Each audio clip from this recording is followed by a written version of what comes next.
All right, we got Rick Ferran, also known as the Tank. He's a Marine vet, Trump security, Uncle Sam's. You're doing all kinds of stuff. Uncle Sam's for Misguided Children, sorry. Thank you for your time, and thank you for coming in. Thank you, man. Thank you. I appreciate it, man. It's an honor to be here. Very, very much pleasure. Yeah, you're doing a lot of things, man. Yeah, I appreciate it. Yeah, excited, man. Excited to be here. Palm Beach, I haven't been here before, man. This is a beautiful place, man. You got a nice setup. Thank you. Because you came over from Tampa, right? Yeah, I come from Sarasota, Florida. Oh, Sarasota. Yeah, Sarasota. I was thinking Tampa. How long did it take you to get here? About 3 hours, Yeah, Okay. across the state, really easy drive. I mean, compared to, it was raining and whatnot, but it was easy. It was a good drive. Yeah, we got the rain here, too. Yeah. So now you grew up in Cuba. Yep. Right? Yep, I was born in Cuba. Born in Cuba. Yep. And then you came over at 14? Yeah, 13 years old, 1988. With my family. We came here illegally. We went through, years of communism. We would have gotten there early, but when my little sister was born, 13 years old, came from Cuba. One of the things that happened when we were coming, it's funny because we had to go through the proper channels of coming to America. There's a lot of stereotypical thought that Cubans only come in rafts and banana boats, and actually there's a legal way to process it. Actually, Cubans can come, but you need to have family members here in America from your initial family who are citizens, and they can apply for a visa for you, and then you will have to go through the proper channels. So what you did is you had family over here already. Yes, sir. That were citizens. Yep. So then you go through them to get the visa to come over legally. Exactly. And then you come over with your family because you can all. I mean, basically, right. You're. I mean, not to say it like an asshole, but like you're biting off them to get over. Right. You know what I mean? Right. But that's the right way to do it. Right. You got to apply for a visa through a process, and you got to go through the American embassy, and you have to go through both applications, the Cuban application and also the American application. So the Cuban applications, even in the American applications, they will check for your mental and physical status. So if you have any kind of physical or mental disabilities, you now be able to come. They won't let you come over if you have a mental disability? They won't let you come. Wow. You know what I mean? So if you have any connection with the Communist Party, or if you have committed any crime, any felonies, robbery, murder, rape, anything like that, any crime at all, you will not be able to come to America through that process. Yeah, that is 100% fair, man. Yeah. And basically, at the end of the day, is what can you contribute to the to the American way of life? If you can bring something to the table, you're not going to leech of the system. They'll give you the process to be able to come. So in other words, if you're going to leave your country to come to get this country, you have to have something to offer. Right. Nothing wrong with that. Nothing wrong with that. Now, do you think it's like that now? The system's still in place. The immigration process is still in place, and it's not just us; it's all over the world. But it becomes, it becomes, I would say, dirty when you have to deal with a huge lodge of immigrations, illegal immigration. It makes it harder for individuals to get their application processed because they're backlogged with other applicants that do not fit in the process, but they still have to go through, Yeah. Now, when you did all that, how long did that process take to go through? Well, this was a long time ago. I mean, how long ago? What year was that? 1988. 1988. Yeah, so 1988 was when we actually came.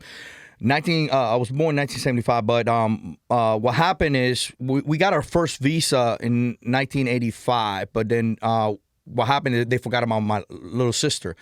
So we couldn't come. My little sister didn't have a passport and didn't have the application available for her, so we had to wait another 3 more years to be able to get her into the system. Wow, so you would have actually got over here about 10 if they wanted to mess exactly. that up. That's cool, though, that you came as a family and stayed loyal to everybody. Yeah. That's cool. Yeah, family's important, man. Yeah. You know how that is. Yeah, there's not many loyal people. That's there. right. We both know that one. Familia, familia, Absolutely. Yeah.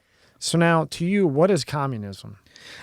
Communism is oppression. You lived through it. Yeah, communism is oppression, man, tyranny, and we're seeing that a lot today in a lot of the control that the government is putting in place on our people, and not just here, all over the world. When it comes to oppression and mass mandates and control of your business being on lockdowns. All these things are all part of a system that is very, very peculiar to the communist idea.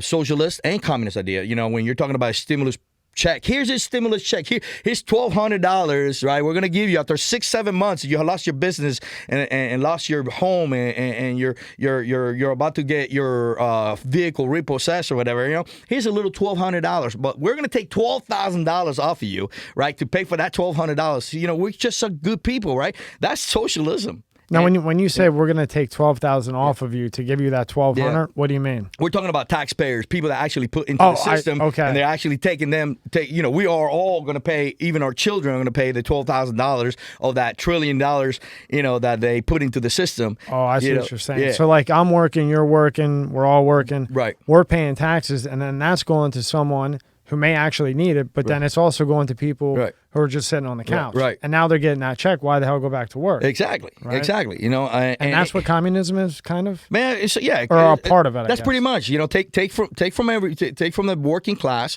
and give it to those, you know, that you know, actually not put it into the class at all, and make the sort of idea that we're doing you a favor, that we're taking care of you. You know, it's we the government. You know, we're doing this thing for you. You know, in the end. That is communism. America has turned to very much in a lot of places. I'm not talking about all America. Some places. We live in Florida. We got a great governor, DeSantis. Thank God. But there's a lot of places in America, man. We're talking about California or New York and New Jersey, as you know. I mean, it's crazy. They're talking about passport. Vaccinate passport. You got to show that you've been vaccinated. Yeah. Things like that are very close to the communist idea. So the communist is when the government basically controls everything, right, and tries to make everything equal. Exactly. And then except for the huge high-ups, like exactly. Jeff Bezos and that. So you're extremely high up, right, and then communism makes everything else equal. Right. I go to work, but I pay for the guy that doesn't work, and then everybody's equal. Yeah. Except for the elite. Right. You have an elite class. You have an individual elite class that are protected. And why? Because they pay those individuals that are paying, passing these unconstitutional laws. We under a country that has a constitutional document, right, that protects our Bill of Rights, and yet those amendments, as you know, recently with Joe Biden saying, an amendment cannot be obsolete. They are trampling on all of our rights, human rights available to us, whether it's freedom of speech, whether it's a right to bear arms, whether it's the Fifth Amendment. I mean, all of our amendments are under the government to be able to oppress on them. That's amazing. So you leave communism to come to what you see in the future as communism on the way if something doesn't change, kind of. Right. So yeah. I mean, my family. My to tell you a little story. My dad was actually a doctor, and my mom was an accountant. But before my father was able to finish medical school, he wrote a letter to his sister in New York and told her that how things were in Cuba. At that time, he didn't think about escaping communism, escaping Cuba. He was just saying, look, this is how things are bad here. And that letter went to the principal, and that letter got out to a sort of kind of group, kind of like Antifa, kind of like BLM. Yeah. So those things that you see here in our society right now happening with groups like BLM and Antifa, those actually, we have similar groups in Cuba and Venezuela and different places like that. So they got a hold of him, DOS him, what they do here, they DOS him. Well, they did the same thing to my father, they did DOS him. And they took him out, they got him naked, and they put him in the behind of the truck, and they rode him around the city with a sign saying that he was a traitor. Jeez. They beat him to a pulp. They left him in front of a bus station, almost dead.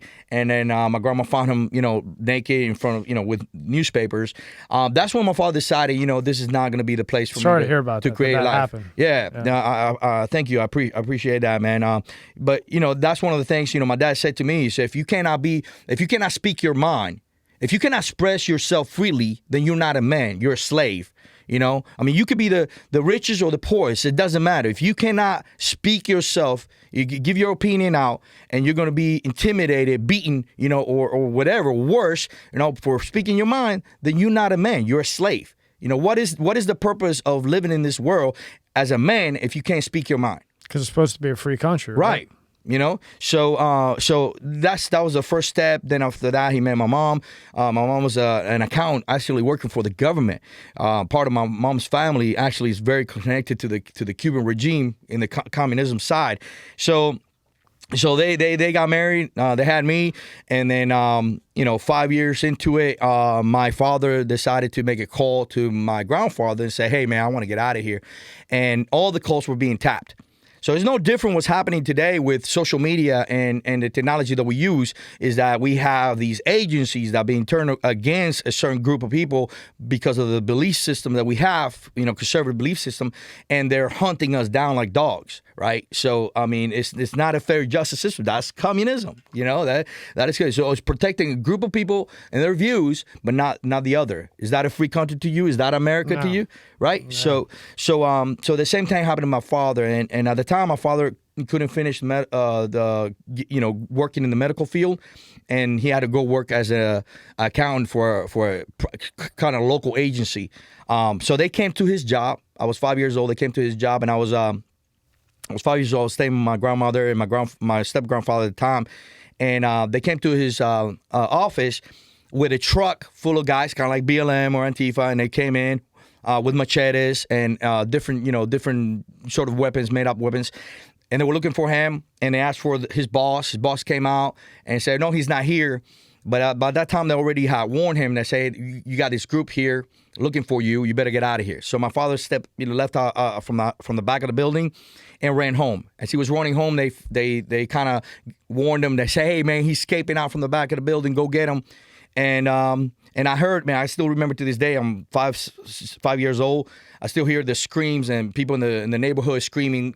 We're down the hill, so I'm looking down this road up a hill, and I see my father running down the hill with a couple of vehicles, trucks behind him, throwing rocks, throwing everything. His suitcase opening up. He's falling down on the ground, and they're calling him Worm, which is usually a name that they call the people leaving the country and against the government and Castro regime. And my step-grandfather actually fought for Castro, so he was allowed to have a revolver. One of the few people allowed to have a revolver. That's because his connection to the revolution. And he came out, and I'm talking about 6-7 feet from me. My father passed out. He got hit with a rock in the back of the head, and I thought he was dead. I was frozen in time at that moment. I didn't know what to do. I was actually thought that I was like a nightmare or some sort. And my grandfather shot in the air, and he said, anybody that puts a finger on him, he's going to die today. And they told him, oh, he's not your son. Don't worry about him. He's a traitor. He's a Worm. Why you got to protect him? So my step grandfather said, I don't care. You put your finger on him, and someone's going to die today. So anyways, that was part of living in communism, man. The repudios are exactly what BLM and Antifa is doing today to individuals because they don't agree with their views, right? They're going to their house, they're going to their business, inside their business, they're intimidating them by force. That is what communists do to people who are against the communism regime or the Castro regime in Cuba. You remember that when you were 5? Yeah, I still remember that. I mean, that's crazy of what happened, but still I guess you would probably remember something like that. Yeah. And I'm surprised that they would do that to a person who's about to be a doctor. Yeah. Like I didn't live over there, so I don't know, but you would think like the family that you had, mom's an accountant, right, successful, dad's about to be a doctor, right? Right. And he was getting close. I'm surprised that they would mess with him. And it was just because he was going to leave? Yeah, just because we were leaving. And so because you were going to leave, they stripped the guy down, put a sign on him that said, I'm leaving or whatever, throw rocks at him just because he's going to leave? Wow. Yeah, they're still doing that today.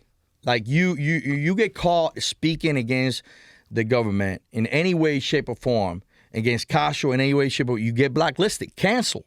Yeah. Cancel. The whole idea of cancel what was happening to America today. We never thought in a million years, man, I would be sitting here talking to you about how America has gone into this path of communism, because all this is flashback to me. This is all brings me back to my childhood. It's like deja vu. Deja vu all over again growing up. And I've been talking about this since the creation of Uncle Sam Miscavige. Since 2009, I've been telling people this is coming. This is what's happening every single day. Yeah. And there's so many, places which just mirrored what I went through. Okay. So repudios, right now with attacks on Christians, and it's only Christians, nobody else. Jewish and Christian folks are being attacked or threatened or whatever. Similar things happen in Cuba, with individuals that, you will think they're being primarily Catholic or primarily Christian, country, nation, under communism, doesn't work that way. So you can either pray to Castro or you can either pray to God. You can't choose. You can't have that choice in communism. One of the things that they did to me as a kid, my first day in class, I'm going to tell you, right? So first day in class, first grade, and still remember to this day because they did the same thing to my little sister. They have us all sitting down at the table. And they go around and they say, okay, I want you to close your eyes and I want you to pray to God for something. Right? So all the kids pray to God. Most of the kids are Catholic. So we all close our eyes and we pray to God for something. A bike, innocence, man. Bike, baseball, bat, whatever. And then the teacher goes around and says, open your eyes. Do you see anything that you pray? Is there for you? Do you have anything that you see?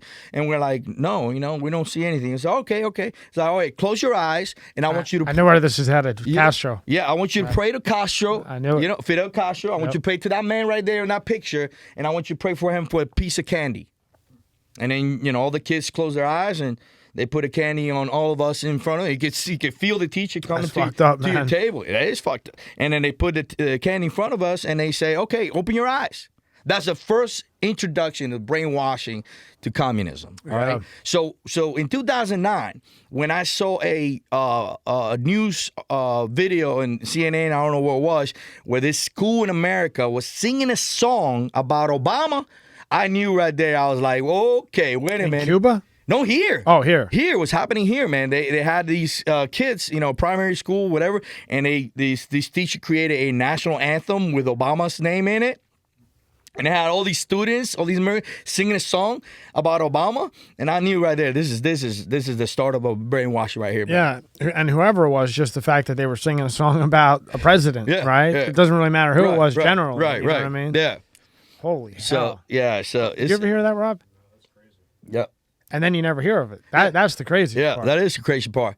And then you see these Democrat offices, right? Election offices during that time, and they're showing the inside of the office, and you got a guy with Che Guevara on a picture frame on a wall, or you got a lady with a Cuban flag with a Che Guevara on it. Okay, this guy was a murderer. He was a racist and murderer, homophobic. He killed homosexuals. He killed, black people. He hated black people. He thought, black people were less than animals. And here you are projecting him and supporting him. That blew me up. I was like, you know who that is, Rob? I remember hearing about that. Remember the Colin Kaepernick? He was wearing that shirt. What was the name of the shirt? The guy from Cuba he was wearing. Yeah, Castro. He had a picture of Castro on the shirt. On the shirt, yeah. Kaepernick did, and everybody praised it. Can you Google that guy? Yeah. What's his name, Rick? Oh, we're talking about the election offices in the Democrat parties. I think if you Google Democrat offices, Obama, Democrat office, Che Guevara, you'll probably find some of these pictures. But, I mean, Google has been censoring so much of these images. You got to go to DuckDuckGo. Democrat office, Che Guevara. Just put Che Guevara. How do you spell it? Yeah, Che and then Guevara. G is separate. I just want to see what the guy looks like. Yeah. No, definitely. Right there. And poster. You get it right there. Look, right there. There's one right there. There's one right there. You see? Yep. Oh, yeah. No, that one's it. See? It's on Fox. I'm going to check it out flat. And then if you scroll down, there might be another one where the guy has an actual poster. So right there. So which one is he? Well, that's one. Oh, that's one of the pictures. Yeah, okay. Yeah, that's one of the pictures. But there's another one where the guy's in the offices. He has Ernesto Guevara. This is in the United States of America. These are election offices supporting the Obama. There's one right there. The Obama elections happening here. That's the shirt that Kaepernick is wearing too. That guy was on it. So and they were praising it. I remember. So I mean, this is all. Oh yeah, there's a painting on the guy. Yeah, on the top. But there's actual, there's images of the election offices. These are election offices of the Democratic Party with Ernesto Guevara, that's his real name. He's a murder assassin. They call him the Butcher of La Cabaña. He was in charge of Pinal del Rio. He was in charge of this place called La Cabaña, where after Castro won, he murdered himself. Literally took the he took the likes of killing Cubans, all right, 14,000 of them. What? 14,000 of them. So, okay, so let me ask you this. Whether you're a Democrat or Republican, it doesn't matter. It's the principle of this. Yeah. Why would either side put him up there? Yeah. For what? Because they support socialism. They support communism. They support the idea, like if you talk to these people, they're like, oh, socialism has never been tried. These are the same people that backed Hugo Chavez. And in one of the things, I'm going to give you an example. When Obama met with Hugo Chavez gave him his book, and Obama took it. And what later on in Obama's administration, he goes to Cuba and goes to break bread with the communist regime, and Fidel Castro makes fun of him. Fidel Castro says, what is this black guy coming down here and kissing our butt for? Like they hate you, man. They don't, communists don't like you. But they're kissing their butts. So I mean, the Democrats in America are not the Democrat of Kennedy. They're not the same Democrat, brother. They're a different kind of, and it has happened since the 70s. In the 60s, with the Vietnam War, they really infiltrated the idea of that the socialist idea, the communist idea, the Marxist idea, not only in our media, movies, etc., but also in our educational system. Wow. And it's been going on for decades. And the thing about the Democrats or the socialists, the new socialists that you have today, like AOC, whatever, is that they have the patience to wait it out. They're not looking for a fight today. They're looking for a fight 10 years from now. They've been the Chinese. Yeah, they've been looking. They've been waiting this out. Whereas the Republican Party, they're like, oh, well, we lost this county. We're not going to put no more money into it. Let's go somewhere else and let's fight somewhere else. The Democrats don't care. The Democrats will put Beto O'Rourke to fight Ted Cruz, even though that he's going to lose. They'll put everything in the kitchen sink, every money they got on it, just so they can have somebody go against him. But then on the other end, the Republicans are turning their back on each other left and right. Exactly. So they're both fucked up. Mm-hmm. You know what I mean? They're both completely fucked. 100%. I mean, 100%. 100%. And then you got Bernie running every 4 years to make $5 million or $10 million and buy a house. He runs. Yep. It's all money. Because really, I still think Trump would have won the first time. Yeah. But Bernie would have gave him a little bit of a run. Right. He would have. Because he could punch back. Yeah. Because Bernie can punch back. 100%. That would have been fun to see him go at it. Yeah. But he does it, and he right to the last minute, and he gets that motherfucking payoff. Right. He just bought a $16 million house. Well, how's this guy buying a $16 million house? You make $400K as a president. Yeah. This guy's going to buy a $16 million house. Yeah. Biden just bought a fucking mansion with 20 cars. Yeah.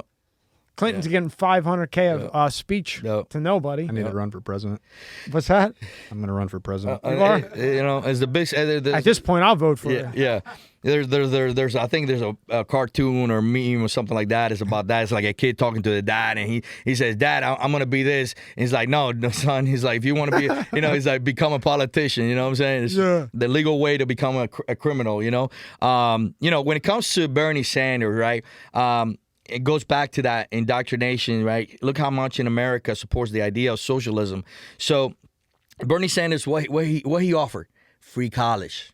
Yeah. Free college. So the kids eat it up, you know what I mean? Especially these kids that went and paid, $250,000 for this degree that don't mean nothing, don't mean shit, right? Yeah. So they all eat it up. They're like, oh, Bernie Sanders, he's going to pay my school, he's going to pay my university. My benefits. He's going to pay my benefits. Everything free. $15 an hour. Right, $15 an hour. So Bernie Sanders gave the whole thing about it is free. You're gonna get free. And people just eat it up, man. Yeah. But he's a smart one, right? He's a smart one because he knows he's not dumb. Yeah. So he's like, okay, you want me to walk away? You're gonna have to pay me. Pay me and I'll walk away. And that's exactly what he does every time. He comes in, builds it up, then he gives it to them. He says, "Here, I give it to you now." He's playing the game. You can't hate on him for that. Hey, you got exactly. Don't hate the player, hate the game. That's it. No, I'm 100% agreement with you on that. And I also think it's very stupid of people, idiotic of the Bernie Sanders group, for example, to be scammed not once but twice, and they continue to be scammed with it. But the key word is free. Right, it's free. When people hear free, that's it. It's over. Mm-hmm. It's over. You know what I mean? Exactly. And that's how he gets it, because he pitches the right, and he's a good talker. Yep. And he's an alpha male, but he's just building up to get that check. Yeah. You know what I mean? Exactly. It's absolutely crazy. Yeah. But it happens. Yeah. Yeah, he's a big gangster. There's no doubt about it, man. But You know? I don't hate it. I don't hate on him at all because, and I think some of the things he says are reasonable, half of it, Right. and could be Yeah. like molded into something possibly good. But he's just off the wall, and he's just doing it to get that paycheck to get bought out. Yeah, yeah, You know? yeah, yeah. He just- Yeah. And he'll run again. Yeah. Why wouldn't he? Yeah, yeah. I'd do it in a cane if I was him, as long as I could talk. Yeah. But not everything can Yeah, be free, right? That's the thing. Yeah. It's like, I understand free. You got to work for it, right? There's people that need help, Right. You got to help some people Right. out, but you got to work for what you want. But free is the key word to get him that check at the end of the day. Yeah. Because when they see him climbing up, and what they know is, again, whether you're Republican or Democrat, what they know is that he's going to take votes away, most likely from the Democrats, not really from the Republicans. He's probably going to take votes away from the Republicans. So the longer they let him hang around, people that are in the middle that don't like Trump, for an example, don't really like Biden, they're just going to go with Sanders or not vote at all. You know what I mean? He's like the middle guy. Right. Yeah. I mean, personally, like I said, I survived 13 years of communism with my family. I personally hate communists. No matter what they look like, whether, whatever they suit they wear, whatever they like, whatever they do it. When it comes to Bernie Sanders, he never had a full-time job till he was 40-some years old, and it was in politics. that was his first real full-time job. He got literally kicked out of a utopia hippie place because he couldn't maintain his duties as a hippie. So a place where it's supposed to be like a kumbaya utopia of socialism, he got kicked out. He's like, but he's got more money than us. We need to go talk to him. Right. We need mentored. Yeah, mentors. Right. How do you run the proper scheme? I mean, all these guys. All I of could them, get $20 million every 4 years and not get arrested. Yeah, exactly. There you go. Lifelong politicians. They're there for life. That's what they do. That's their job. Mm-hmm. I don't know. I think they should have term limits on these people. But no, but it's never going to happen. Term limits is never going to happen because both sides, like you said, Republicans and Democrats, they're all part of this whole scheme. They don't want it. They don't want a Trump guy coming in and changing things around, messing things up for them. That everybody getting paid. Yep. So, and you were right. When we were talking about before the show about individuals. Like the whole blackmail, the whole sort of kind of mafia setup of individuals getting, either money or a threat. One of the two. That's happening. That's or happening. both. Or both. Yeah. Images of themselves doing something, with children or whatever. It's like you're going to do this or this is going to be exposed. They're doing that to wasn't it Gates? Bill Gates. No. Matt Gaetz. Yeah, Matt Gaetz. He's a senator from House Representatives from Florida up north. Yeah, so they're doing it to him. He has some type of sort of outside relationship with underage girl, and they and nothing. But they told him it's like we're going to expose you if you do if you don't do what we tell you to do. Yeah, we're going to blackmail. So you know what he did? He went to Twitter and he says, "Hey, listen, this is what they're trying to do to me," and I called the FBI. But FBI doesn't care. FBI is not investigating them. They're investigating people like the good people. Yeah, pretty much. So now I want to pull up that link when you came over at 13 because there's a link on your LinkedIn. Mm-hmm. It's pretty cool. So this is when you came. That's the actual paper, right? Yeah, it was an article written in 1995. So explain that to me, Tank. Yeah, so I was in Qatar, Saudi Arabia. One of the journalists, Marine Corps journalists, wrote an article. And, he used to start. We became kind of like he was attached to my unit, and he just started to have a conversation with me. I didn't even know that he was writing everything down. And actually, when we came back, he actually Lance Corporal Young actually wrote the article. A little introduction about my story and how I came to America, and the unit I served. A lot of thoughts and just the history of me coming to America and what we had to deal with under communism. So it took you 7 years to get over here? Did I read that right? Yeah. From when you started? Yeah. That's cool. And you still have that paper. When did that paper come out? That came out in 1995, November 16, 1995. That's cool. That's cool that you have that at home.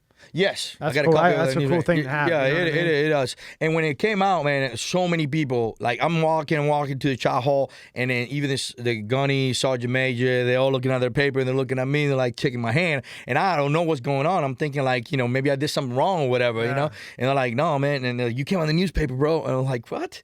And I was like, so it was pretty good, man. Yeah, So when they come, it's always like, what do I do now? right, well, When you see a newspaper, like, Right. yes. Yeah, right. Thank God. Right. It's not an indictment Right, paper. exactly. Oh, it's a good fucking day today. Exactly, bro. Yeah, and I want to make something clear because at the beginning of the introduction, you said some of the security team of Trump. Not specifically. What happened that when the hurricane happened in Florida, the big hurricane that happened in Texas, and also we had another hurricane in Florida. Trump, as you remember, came down to Florida, to Naples, and that's where he stopped by at this mobile park. And at the time, I was delivering relief to the mobile parks at different locations, water, food, etc., through Uncle Sammy's Got It Children. And the Secret Service was shorthanded because Trump, being Trump, and you know Trump, right? When Trump says, hey, I want to stop out here, and the Secret Service like, well, we have no protection. We're not ready for this. They actually, it was last minute. I was there, and a few of my guys were there. He says, hey, we're going to need your help to protect the president. So that was the only period I actually met the president. I met the first lady, the president, Mike Pence, Rubio as well, and Scott as well, Rick Scott as well. And we had a time with him and protect the president, through the time that he was at this location. How tense is that doing that? Is it crazy? Oh yeah, it was tense, but it was proud, man. Like you're there, you're protecting the president, brother. You know what I'm saying? It's like that's like once in a lifetime. Yeah, that's a once in a lifetime, man. And everybody looks suspicious. You're waiting for anything to pop off, so you're kind of like, all right, let's go there, let's do this.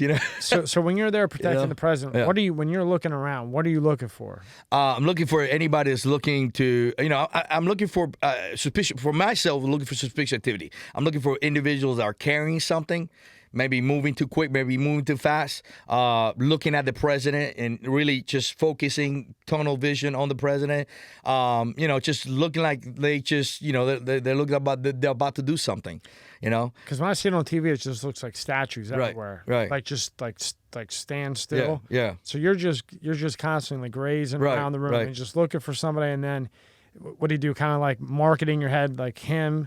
And then you keep looking around, and then you go back to that first mark that you marked in your head and see what he's doing.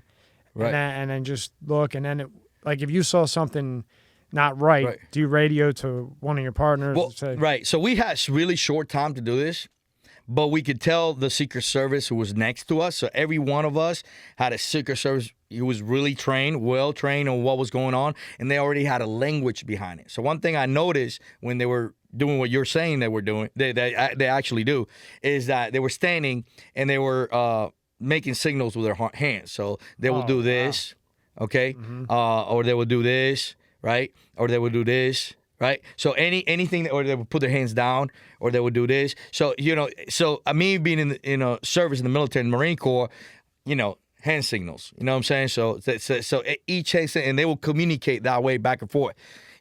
We were not part of that communication. We were just there to. You were helping out. Hands out, hands up to anything that looked suspicious. But they were on the ball. They were on their own part. And here's the craziest thing about it: when it comes to the Secret Service at Trump at the time, right? They came in all sizes.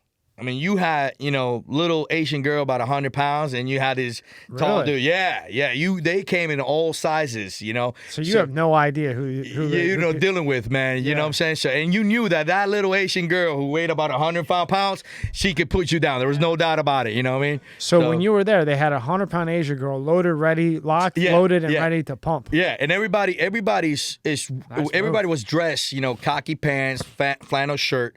All the Secret Service were dressed that way, right? So you could tell that when they gave her the clothes, it was a little too big, too size. So it's just kind of like, the whole flannel shirt and the khaki pants, man, are like too big for her, But if I would look at her, I wouldn't think she was anything. Yeah. Even if I was just like, man, she needs to get a tailor. Yeah. Right? Yeah. You didn't think nothing of it, brother. But I'm telling you, there was another lady. Also, she was a little, stocky, a little short, but you could tell she had a soccer mom look, man.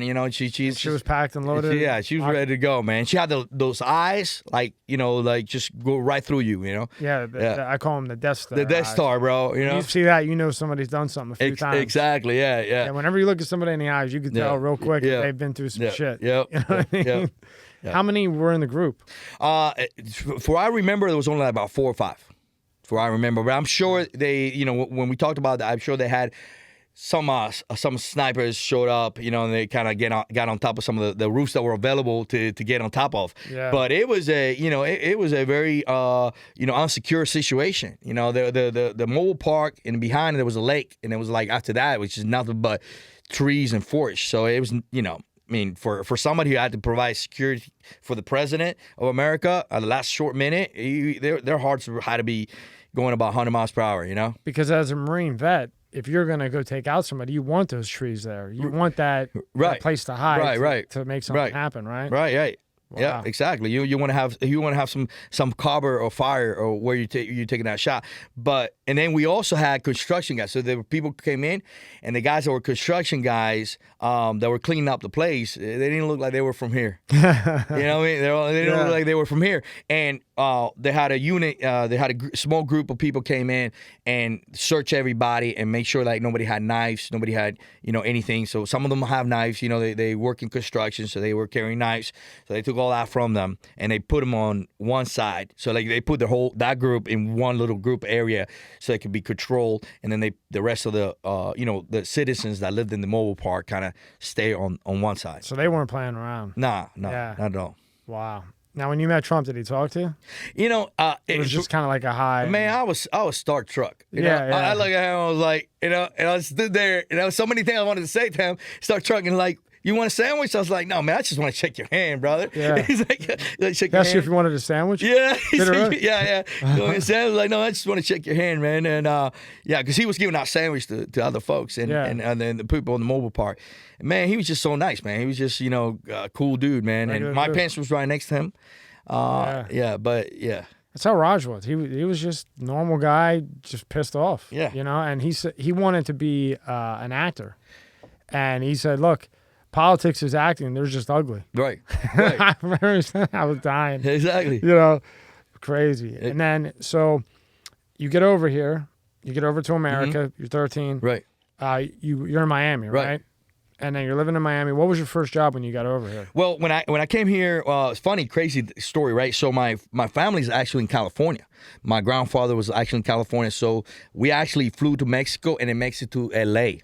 Oh, okay. You went that route. You went that route. And then, my mom's family's in Florida. She's in Miami and Sarasota.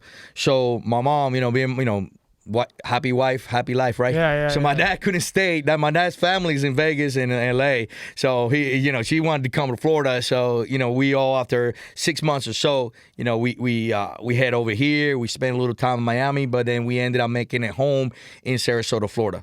One of the things I remember going back to, and not trying to retroback, because it's very important to the listeners. Sure. And one of the reasons I joined the Marine Corps is when I was leaving Cuba, I was like right in front of the embassy where every embassy in America, every American embassy is protected by United States Marines. So right in the front of the door of the embassy, there's a United States Marine dressed in Marine Corps blues, looking sharp with an M16. I mean, this thing is for a child. This thing is very impressive. For a kid is looking up to America, looking up to the cowboys, and the things that make America great. You're going to this place that's supposed to be American nation, American ground, and you're looking at this Marine in United States Marine Corps blue. So I look at him and I look at my father and I said, can I be him when I go to America? And he said, you can be anything you want. When you go to America, you can be anything you want, Yeah. So that was like my dream, to come to America and become a United States Marine. We came to America. We located in Sarasota, Florida. At the time, Sarasota, Florida was like a hick town, man. It was like only one third road in. You go to Sarasota today, man, and it's like Naples. Booming metropolis. Yeah, booming metropolis, man. So, went to high school there. And right before I turned 17, I tried to graduate as early as possible. Before I even turned 17, I already signed a waiver to the Marine Corps. And my parents, my parents being my parents, when I give them the waiver, like, okay, where do I sign? Okay, you guys gonna take him? All right, sounds good. Get him out. Get him the hell out of here. Yeah. My parents. That's one thing about my parents, man. They never, especially my mom. They never raised me to be dependent to them at all, man. They just, they raised me to be a man right from the start, man. So at the age of 17, boom. That's how it should be. Yep.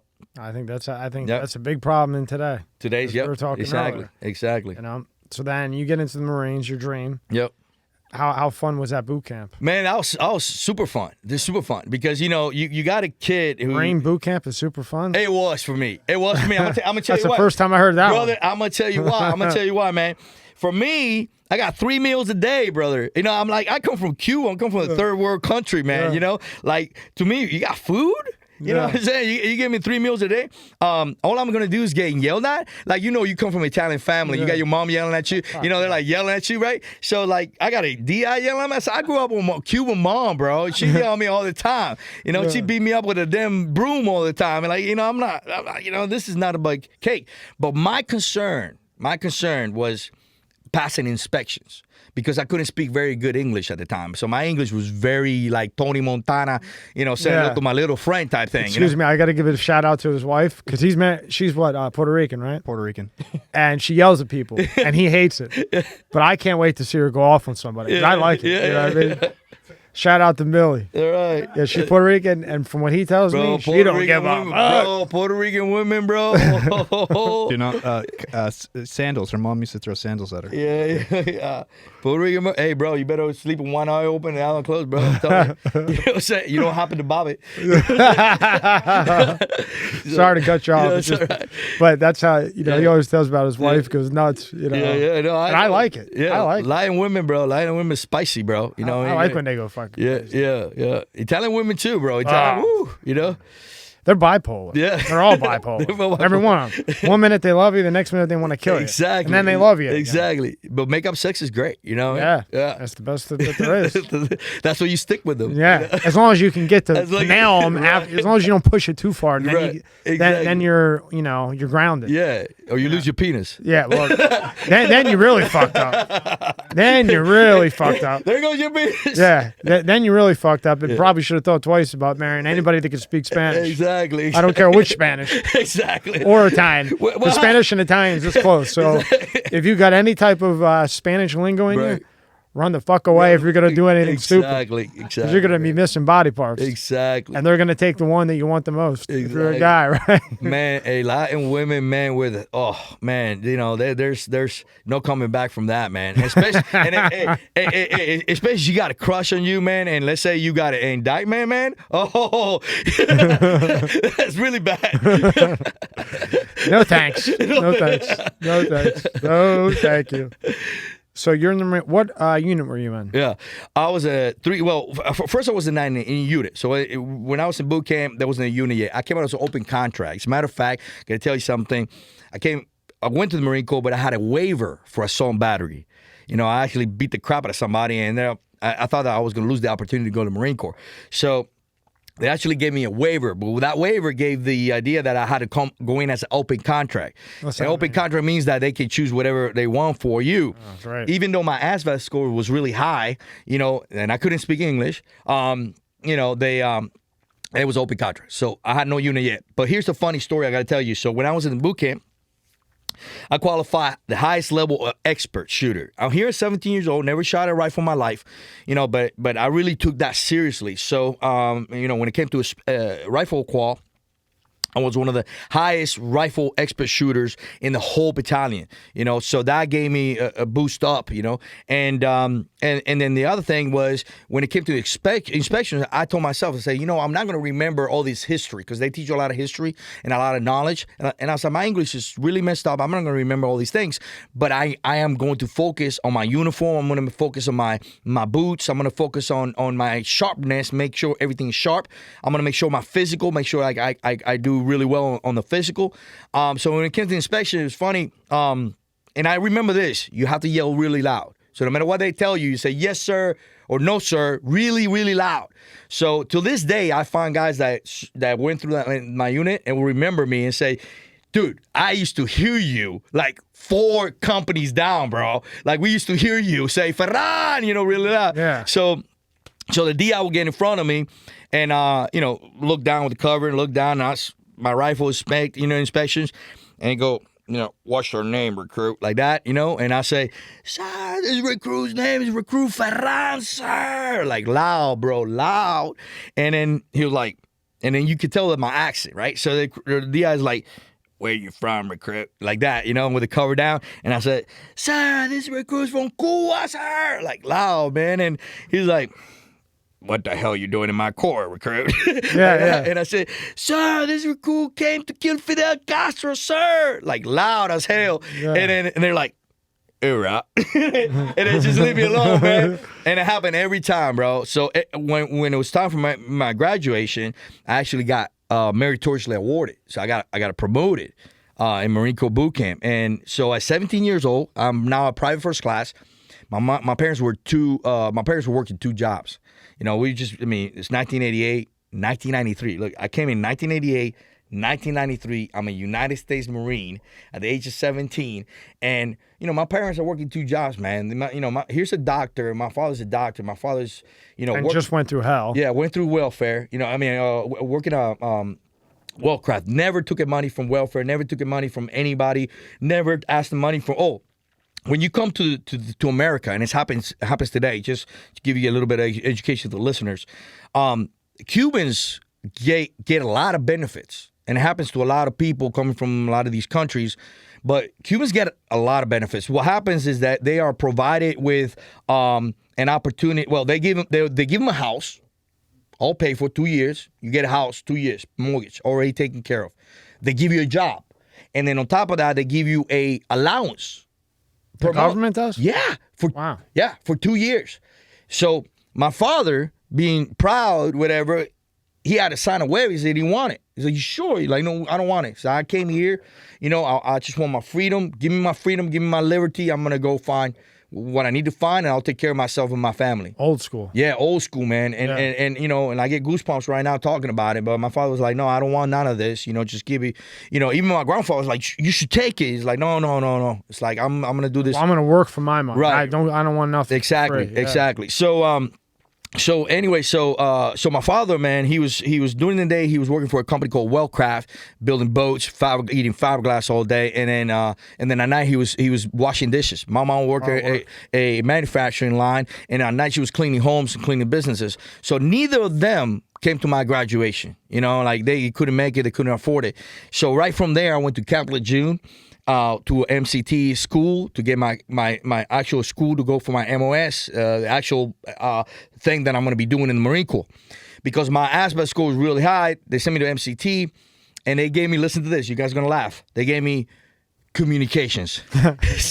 And you can't even talk English. I can't even talk English. So I get like, he's like, what is this? What is? You had to have read that like 5 times. Yeah. Does that really say? Yeah. Hey! Did you fuck this up here? Because Yeah. It was like 2531. It's like, what is 2531? It's like, oh, that's comm school, bro. You're going to 29 Palms. You're going to go to comm school. What is comm school? It's communications. I mean, like, I don't speak English. So anyway, so I get there, and they realize I can't speak English. Yeah. So they're like, okay, we got to change your MOS again.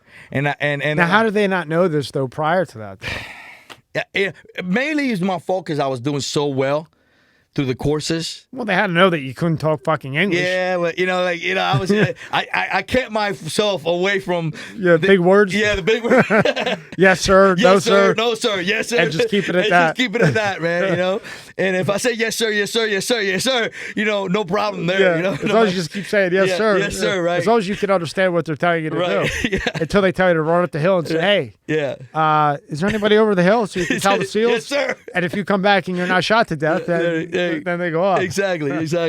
So I always say this because I have a friend from back home, Juan, and he went to the National Guards, and it's nothing, no knock on him. I just joke with him. Yeah. But I said before, I said, what are they having you do? Run up the hill and tell the Marines if anybody's over there, and if you come back, then they send them? Yeah, exactly. I was just joking with him. Yeah. There's actually a joke about that. There's actually a funny joke. I don't remember right now, but there's actually a joke about that. Yeah, like you're running, I can't say it right, but like they run up the hill to see if anybody's there Yeah. and leave like the heavy hitters at the bottom. Right. You know what I mean? So somebody's going to get whacked out is the low level, Right, not exactly. the guys that are training. Yeah, the point man. Yeah. It's just a joke. I'm not. No, it's not. No, there's an actual joke in the Marine Corps about that though. It's funny.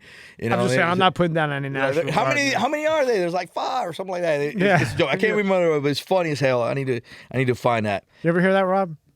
It's like you run up the hill and tell us how many guys are over there with guns. Because you'll be dead, right? Well, yeah. Well, if they're dead, then they don't send the Marines and So you know SEALs not to go and up that. there. Yeah, but they send the other ones up. Right. Yeah, it's funny. So now you did that for 4 years, right? Yeah. Did they send you all over the place? Yeah, I went to Qatar. I didn't see any combat, 93 to 97, but I went through a lot of training, a lot of courses. We were ready for, Saddam Hussein pulled the troops to pull the troops back to Kuwait at one point in time. We all got suited up. We were all ready to go. And then he cowered out, weakened out, and left. But I was in Qatar, Saudi Arabia. We did some training there.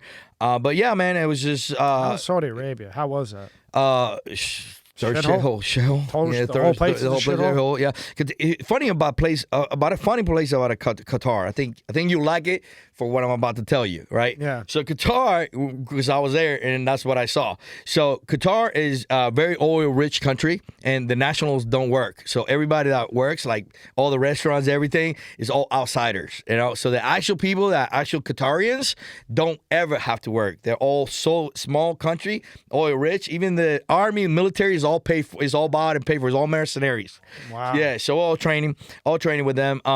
But gold and just jewels and diamonds, definitely gold is very cheap. Really? So yeah, so they had like this strip, and they had literally like dresses of gold, man. It was just, one day I gotta go back because, it was so cheap, man. Talking about 24 karat, 18 karat gold was the cheapest. And I remember tourists from Europe coming down and were like, into the stores, and they were buying it. And she was looking at me, she's like, the reason I come here is to buy gold so I can take it back to my, jewelry shop and sell it out there. Yeah, they melt it. Yeah. And then they can make stuff out of it. And they make stuff out of it. Gold's cheap there, huh? Real cheap, man. Real cheap. And that's in Qatar. Diamond. All these jewels, man. My buddy bought a diamond ring for his wife and brought it back to L.A., California. I think he only paid at the time, like $1,000 or something like that. When he brought it back and took it to a place to see it, I think it was like 4 carats. The guy's like, I'll give you $35,000 right now for it. And he paid what for it? It like $1,000. Man, I need to get on an airplane. Yeah.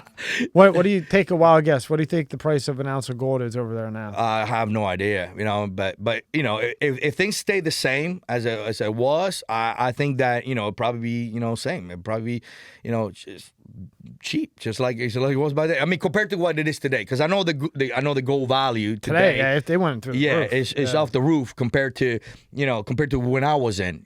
But I am pretty sure things have stayed the same in regards to Google. Rob, Google. That's see how much it is. It's Qatar. Yeah. See, what is the price of an ounce of gold in Qatar? Yeah. So. Yeah. That's interesting. I would never think that. Yeah, man. Yeah. You got to go get some blocks and bring them back over. Right, exactly. Gold's gold. Yeah, you know what I mean? The dollar can go to shit. Brother, before I buy Bitcoin, I buy gold. Fuck Bitcoin. Yeah. My buddy's all into it. I know a lot of my friends are into it. Yeah. Fuck that. To me, that's gambling. See? I don't gamble. See? Because there's a reason why the casinos smart, are brother. rich. You are smart. I said, I looked at, what's his name, Elon Musk. I'm like, he spent like $1.6 billion. I said, bro, if I had $1.6 billion to spend on something that had no tangibility, I can't grab it, I'll be spending on gold, ammo, or silver. There's 3 things I'm going to spend it on. Because at the end of the day, when shit hits the fan, there's the 3 things that people are going to need. Yeah. You know what I mean? See, I think he did it, though, because... He wanted to promote it. Well, just because, he's building the cars of the Right. future. So, like the Bitcoin thing. Right. But oddly, he does that, 1.5 billion or 1.6 billion. A couple of days later, it goes from, 30 to 40 to 50 to 60? Right. You think he didn't sell that already? Oh, yeah, he did. So he pushed that, Yeah, right? yeah. 1.5 billion. No, I get it. And probably doubled it and got 3 billion 100%. back. Yeah. So what looks to be something Right, really right. isn't Yeah, the reality, yeah, right? Yeah, you know what I mean? I get it. I guarantee you he sold that 1.5. 100%. So if he bought it, let's just say at 30K, No. and now it's at 60K today, Yeah. the guy is probably the smartest guy on the planet. 100%. Yeah. That 1.5 billion just You better turned into put- 3 yeah, billion yeah, that he just yeah, sold. Yeah. and is now probably putting into fucking things that go in your head or spaceships or who the hell knows. Yeah. But the only thing I say to them, to anybody says, make sure you pull your money out before it crashes. You know, before it goes to crap, it goes to shit. You know, make sure you pull your money out. Same with the stocks. Yeah. If it goes up, don't try to wait to see it to go up more. Right. Just pull the shit. Just pull it Make out. some money, pull it. Pull it out. Don't get greedy because you're going to get rocked. Exactly. This is all a bubble. Exactly. What do we got here? I'm not sure what a tola is, but it says Tola's one gold tola gold price. Looks like low is 2,000. Let's see what a tola is. That's in Cuban currency, though, right? No. Qatar says it in English. I don't know what it. I was saying, here we're going. So how do I read this? So I have price. no idea. Well, it's 1 ounce, 7.155 a price. It's right there. You know, 1 ounce is 7.55 a price. So it's just compared to some other place, a different country, whatever. I don't know what 7.155. Yeah, I don't know what it would be. I just know that it was cheap. You know, what is the price? There's a question already said there. What is the price of 24 karat gold in Qatar? Yeah. Oops. Yeah. There's even an article about it, man. Yeah, no. It's not letting you push. Okay. Yeah, it's going by their prices. I don't know what QAR is. Yeah, I don't have any idea. But there's an actual article in there where it actually says, Yeah, where'd you see that? Scroll down. Keep going down. Hong Kong has the cheapest gold. Qatar price. Yeah. Which one was it? Oh, gold price today in Qatar or something. Yeah.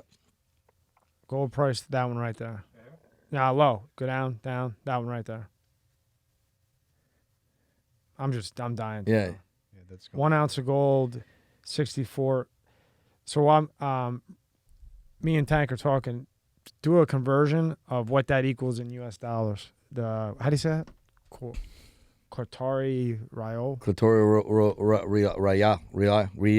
Rial. While he's doing that, so Castro's brother resigned? Yeah, Raul? What's right. up with that? Raul. So I mean, Raul has this thing. Like, everybody jumps up. Here's the thing that bothers me about the conservative movement at times. Everybody complains and gets upset with the media. They said, "Oh, lamestream media. Why you listen to lamestream media? Why you follow it?" Right? But the minute they hear something that they like, everybody jumps up and down. Oh my God! Yeah. Where you heard it from? Oh, you heard it from NBC or CBS or CNN or whatever, right? Well, let me give it to you straight. Raul has been out of the picture in decades. So the guy running the show, right, is Canal Diaz. And he's been running the show for quite some time. Okay, Raul's hasn't been in the picture since forever. The Castro family has been running the show. Okay, you got the grandson driving around with a Beamer, with a mobile phone, posting on Instagram and on Twitter. Okay, Jesus. in a Beamer, man, just showing off his Beamer. His Castro family. Castro family is rich, man, filthy rich, right? So they're all running the show. Raul's not even in the picture. He's 90 years old. He's shitting himself, man. Pissing and shitting himself. You think he's running this show that these last 2 decades? No, man. So he just hung around because of his name, and now he's So he's probably on his deathbed. He's probably signed the paper. Exactly. See, we got the real story. Exactly, man. Yeah. So everybody thinks that things are going to change, and that's why they're like, "Oh, Raul's, he's giving out his leadership, and things are going to change. Get rid." Like, things are not going to change. See, people don't know that because nobody talks about it. Yeah. You know what I mean? Things are going to change unless you talk to you. Right. I mean, Robert saw it. You know what I mean? He's the one who I brought it up. I didn't see it, and from an American point of view, who's been here that is not from Cuba. Right. He and I were like, "Oh wow, he resigned. Yeah. Wow, what's going to happen now?" Yeah. Not knowing that the guy's just sitting there playing with his dick all day long, not doing anything. Yeah. And now he's 90 years old and just probably got pushed out. Right? I get it. Somebody probably said it's time to go. Yeah, it's time to go. Or like you said, and which is more of an agreement is he's in the deathbed. He hasn't been in the picture for a long time. People already know this guy, Miguel Canal Diaz, is running the show, which is also part of the familia, and he's been running the show. Then, you got folks, I talked about it on my own social media accounts, and I explained to people what was going on. I was actually, educating some of the conservative influencers about actually what's going on because they're all jumping up and down. So I was telling them, hey, look, this is the reality of it all. So some of them said, well, there's a big, huge, here's the craziness of it all, brother. there's a huge movement. They say there's a huge young movement, protesting against the totalitarian regime. And I said, there's been protests. There's been people going to prison. There's been people being killed for decades now, fighting the system, man. They actually tried to kill Castro back in the 90s. They actually blew up a building. There's been a lot of stuff going on long before. But the fact you know about it today is because they all got mobile phones and they're able to post on Twitter now. They're able to post videos on Twitter. So now you can go, oh, this is what's happening in Cuba. It's like, man, this has been going on but they've been fighting the system since ever, I think when people in America, really started to figure out what was going on with that was the Netflix documentary. There was 2 or 3 of them, and like everyone I know has watched it, and that's when they started to realize things that weren't really known. Right. You know what I mean? Right. Now this guy that's in now, how's he? Oh, he's an asshole. Another jerk. He's an asshole. Yeah, he's an asshole. It's all just puppeteers play Same puppeteers. thing, just switching places. Just switching to guys. The whole the game plan's already been played, and people. Okay, so those young protesters, right, that are protesting the system, right? They support BLM. They support a feminist movement, the liberal feminist movement, the same liberal Marxist feminist movement that we are dealing here in America. They're brainwashed, man. It's like so hard to break down the people who are ignorant, even though they're asking for freedom, even if they're asking for liberty. You see this in America. You see these people. They're like, oh, we are anti-government, but they're supporting government at the same equally time. They're saying they're anti-government, kind of like Antifa. They're like, oh, we're anti-government, but they're supporting government. No, I get it. It's like it's hypocritical. Yeah, is what it is. You want anarchy, but in the same sentence, you're supporting government, big government on top of that, right? So which one do you want? Right. You can't have both. You can't have both. You got to pick one or the other. Exactly. You got the gold up here. So this was, hold on, turn my mic up. This was an ounce, right? An ounce of gold. Here, I'll go back. What is Qatar transferred to U.S. dollar? That's what I would like to know. So 1 ounce. And this is what it is transferred here in U.S. dollars, 1,000. So 64.59.77 Qatars equals let's just say 1,800. So you can get an ounce of gold for 1,800. Now, what's the ounce? I wonder what the price of the ounce of gold is going for in the U.S. I can look that up. Ounce. I'm sorry, you got me stuck with that. I'm just. He's gonna fly tomorrow, man. Yeah, because it's an investment, man. It's an investment. Shit. Yeah. Live gold prices, maybe. Where is that? Gold price per ounce today. Oh, it's the same fucking price right now. Yeah, so it's the same. Similar, yeah. At the moment. Similar. Yeah, so they're about the same now. It's probably just because of the times. Right, right. When things settle down. But like I said, the difference. The difference in that place too was that you can bargain. Yeah. It was something that you can wheel and deal. Yeah, you can wheel and deal, and that's something the lady was showing us to do because we were GIs, we were military guys. Yeah. So she comes in and she's looking and she's like, don't give them the prices they're asking for. Yeah. And they expect. Hear what you told us is like we're in this country. They expect you to gamble with them, to to bargain with them. And that was also Google that pulled that up. So, but I'm sure if I went over there and I said, look, give me 10 ounces, it ain't going to be 1,700. Right. She'll probably give me 10 ounces for 800 a clip. Right. If I got U.S. dollar cash, if I got cash, U.S. dollars, yeah. I know you Cubans. You ain't turning that shit down. No, not at all, man. I got 2 guys that cut my hair. One of them's Cuban. I've been dealing with him for 7 years. Yeah. If the right amount, he'll come to my house at 1 o'clock in the morning for a fucking haircut. Exactly. Have a cup of coffee. He don't give a shit. Give a shit. Exactly. Because he works all day long. Yeah. All day, and he's the same like time is money. Him and his brother came over the right way. Mm-hmm. Brought his mom over, and they cut hair, and they cut hair 8 o'clock to 8, 9, 10. It don't matter how late. Every day, but one day they take off. I think they take off Mondays. Good people. Yeah. I can never say his name right, or I'd shut That's him good. You got good people. When people like that, they actually, they have good work ethics, and they're all about business, making money. You got good people. But I want to say one more thing about him because I've known him for one of the biggest hearts I've ever seen. Yeah. And he's been through some shit too with that Castro too. Yep. Over there. That's old school Cubans are like that. Old school Cubans, man, they gone through a lot of stuff, and his father they give come over. their shirts from their back to help people out. His father wouldn't come over. He was just stuck in his ways. Yeah. He just wanted to, There's a lot of people like that. There's a lot of people in my mom's family. My mom tried to bring a sister over here, and she was like that. She stood here for 2 weeks, and she went back. Yeah. So there's some people can't change it. That's what I mean by that. It's so hard to take people out of, many years of indoctrination. Mm-hmm.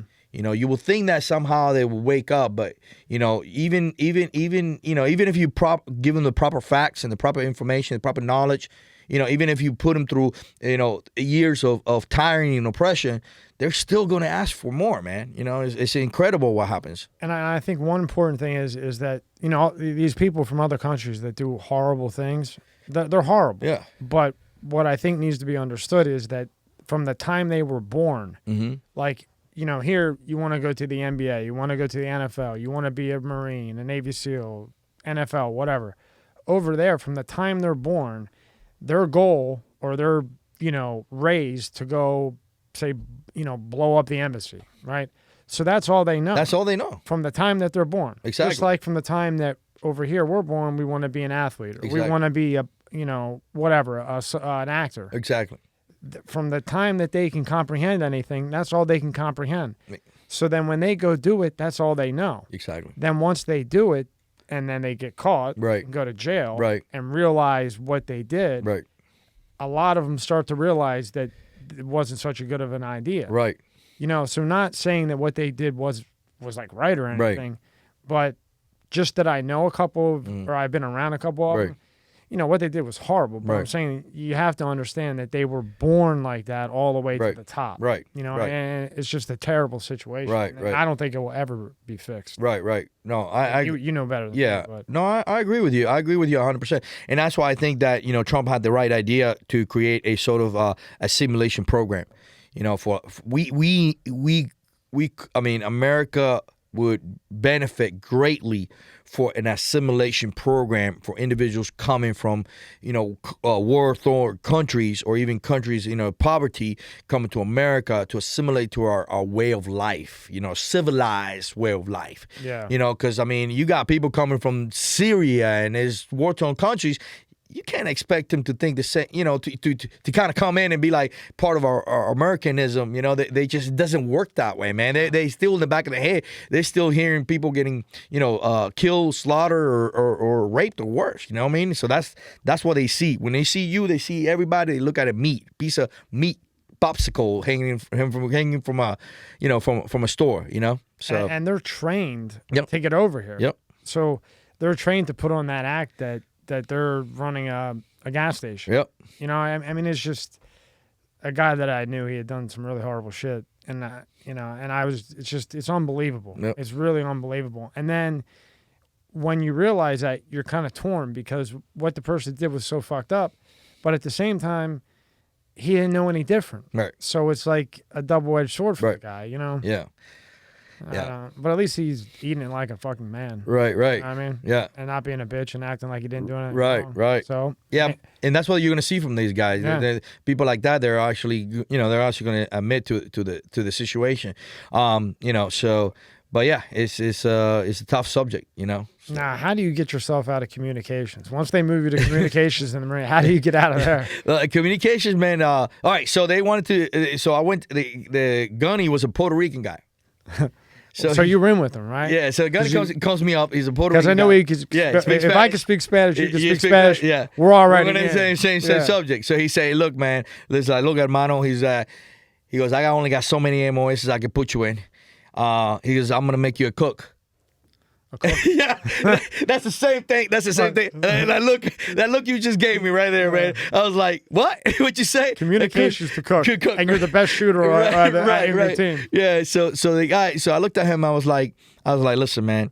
Listen, hombre. I said, you send me back to Sarasota, and I'll be a cook at McDonald's for 4 years before I'll be a cook in the Marine Corps for 4 years. So he laughed and he says, okay, and this is where I messed up because I was young and full of cum and I was 17 years old and I didn't know any better.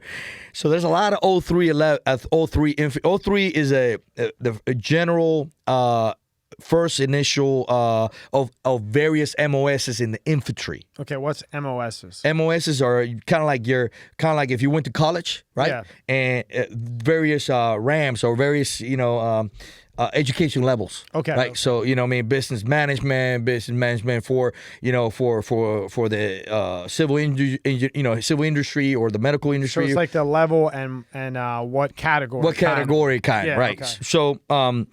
So anyway, so 03, could put me as a 0311, which is a regular infantryman, or I could be a 0331, a machine gunner, or I could be a different MOS, and I could be a machine gunner in a helicopter. You see where I'm coming from? So I had different 03s, but I didn't know any better, so I was like 0311. It's like, all right. So they sent me. And which one was 0311? 0311 is a regular rifleman. Oh, fuck, you should have picked the helicopter. I know, right? Yeah. So they sent me. Here's the thing. They sent me. I'm a Paris Island Marine. I'm an East Coast Marine. Okay, East Coast, West Coast. They got a boot camp in California, and we call them the Hollywood Marines in San Diego. There's nothing Hollywood. There's nothing Hollywood about it. All right. So if you ever been in San Diego, there's a lot of mountains, a lot of hills. Right. Yeah. So I'm an East. Yeah, as an East Coast Marine. Already graduated. MCT, whatever. I get sent to San Diego to Camp Pendleton to go through the infantry school with the Hollywood Marines that graduated from boot camp. So, now I'm in a different ball game, man, different world, man. And when you say different world, well, because at time I'm trying to assimilate to American culture, right? So I got to assimilate to the East Coast. So, oh, wow. Wow, right. Okay, so you're going from Cuba, right, trying to figure out the East Coast, right, going from on a completely different country. Right. You're on the East Coast. Now they shoot you to the West Coast, right, which is completely different from the fucking East Coast. Yeah.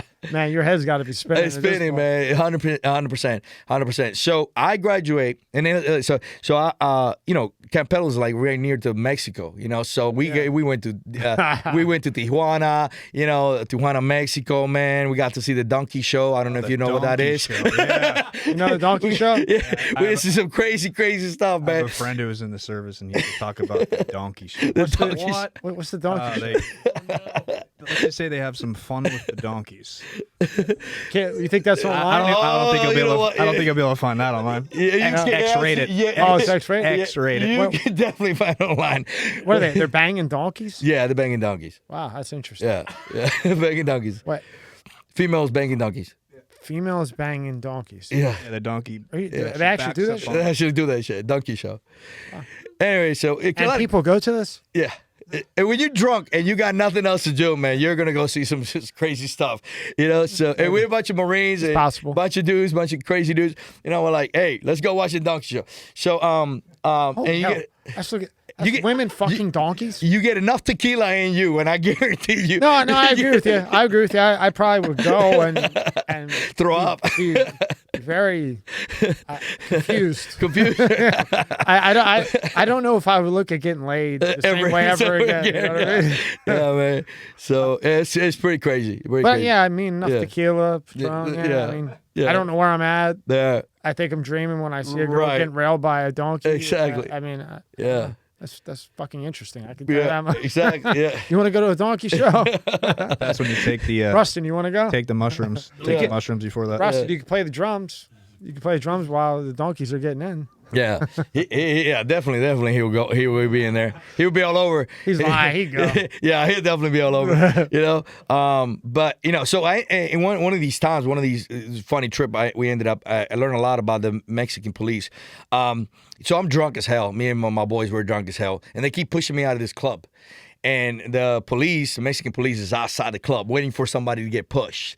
And you're not supposed to have a beer outside being pushed. So we're getting pushed. The club is pumping, man, being pushed. So I Mexico? Yeah, in Mexico. You can't have a beer outside? No, not when I was in. Maybe different. But in Tijuana, Mexico, they didn't want you outside with a beer. Wow, that's funny. So it's back in the 90s. So I don't, maybe in Cancun, maybe other places. Yeah, I was just reported by Arta. Yeah, in Tijuana and TJ, that was a thing during that period. And so I get pushed. And one of those things, I get pushed. And the Mexican guy's like, he grabs me. And I tell him in Spanish, hey, man, get your hands off of me. And he like looks at me like, oh, ¿tú hablas español? You know, like, you learn Spanish? Yeah. And speak Spanish. Like, yeah, I hablo español, man. I'm going back in there. He's like, no, you're not. Goes out. So he grabbed me. So my boys and my platoon are like, hey, man, get your hands off of me. So it becomes like a fight, man. We were fighting the police. We beat the crap out of them. More police showed up, and we all got our asses kicked.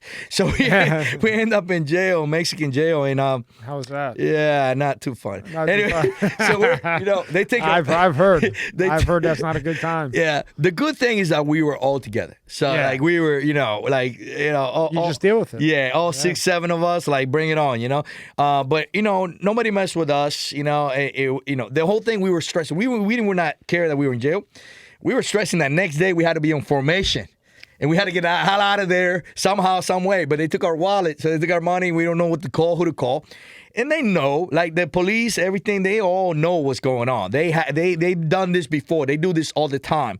So what they did, right about 4, 3 o'clock in the morning, they pull us out and they say, you guys got dinero? You guys got, like, no, you guys took our wallet.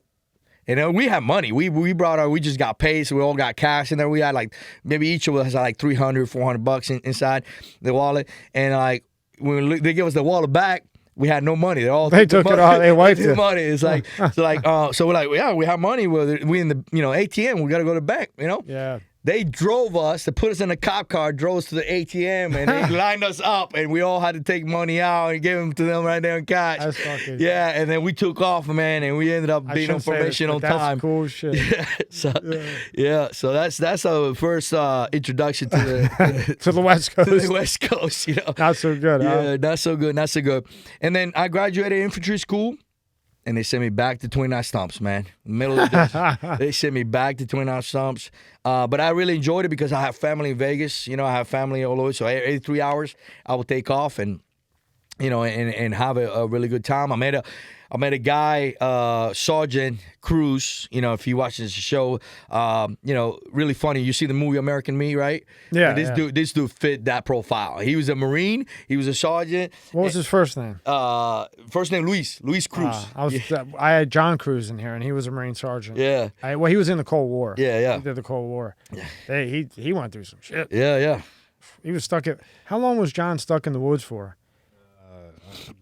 Tank, you should. I mean, I'm sure you've seen it too. Right. He was underwater for like crazy amount of time. Yeah, They'd he pull was. each He was other's like. breathers off. What's that, Rob? They'd pull each other's breathing devices off and try Yeah. to basically drown him. Oh, so I'm When sorry. he was going through boot camp. Oh, yeah. They were trying to drown him. Oh, and okay, everything yeah. else. That's what. Well, he became sergeant, and then this was during the Cold War, Right. And he was in the war. I think it was like 30 days, carrying around that big, huge. But what would he say? It was like 120-pound backpack. Backpack. Yeah, and he did it. You know what I mean? We had pictures of it. It was all gangstered up. Yeah. Yeah, fucking crazy. Yeah. He probably a recon Marine, MARSOC. Special operations. Recon's Marines had to go through some special, elite crap. You know what I'm saying? Yeah. And so that sounds like that. So Yeah, he works over at the VA now. very cool, cool, man. But yeah, and I sent me to 29 Stumps, and I got to, I had a really good time, man. I got, my all throughout my military, and then I got stationed in Japan twice. All right, so here you'll be proud of me on this story, right? So I'm in Japan the first time, Okinawa, Japan. I ended up, going to one of these clubs. Like the first week I was there, I go to one of these like clubs where they got the females. In Japan? Yeah, in Okinawa, Japan.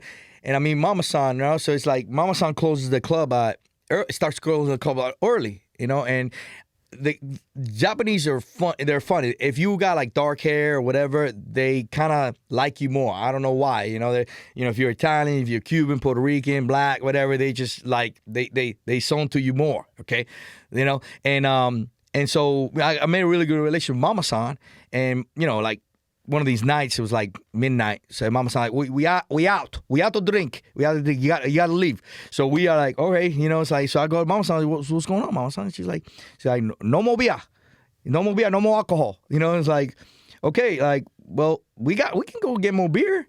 So in the military base, at the military base at the FedEx, at the time I could buy a 24-pack of Budweiser for $7. Wow, you ain't getting that now.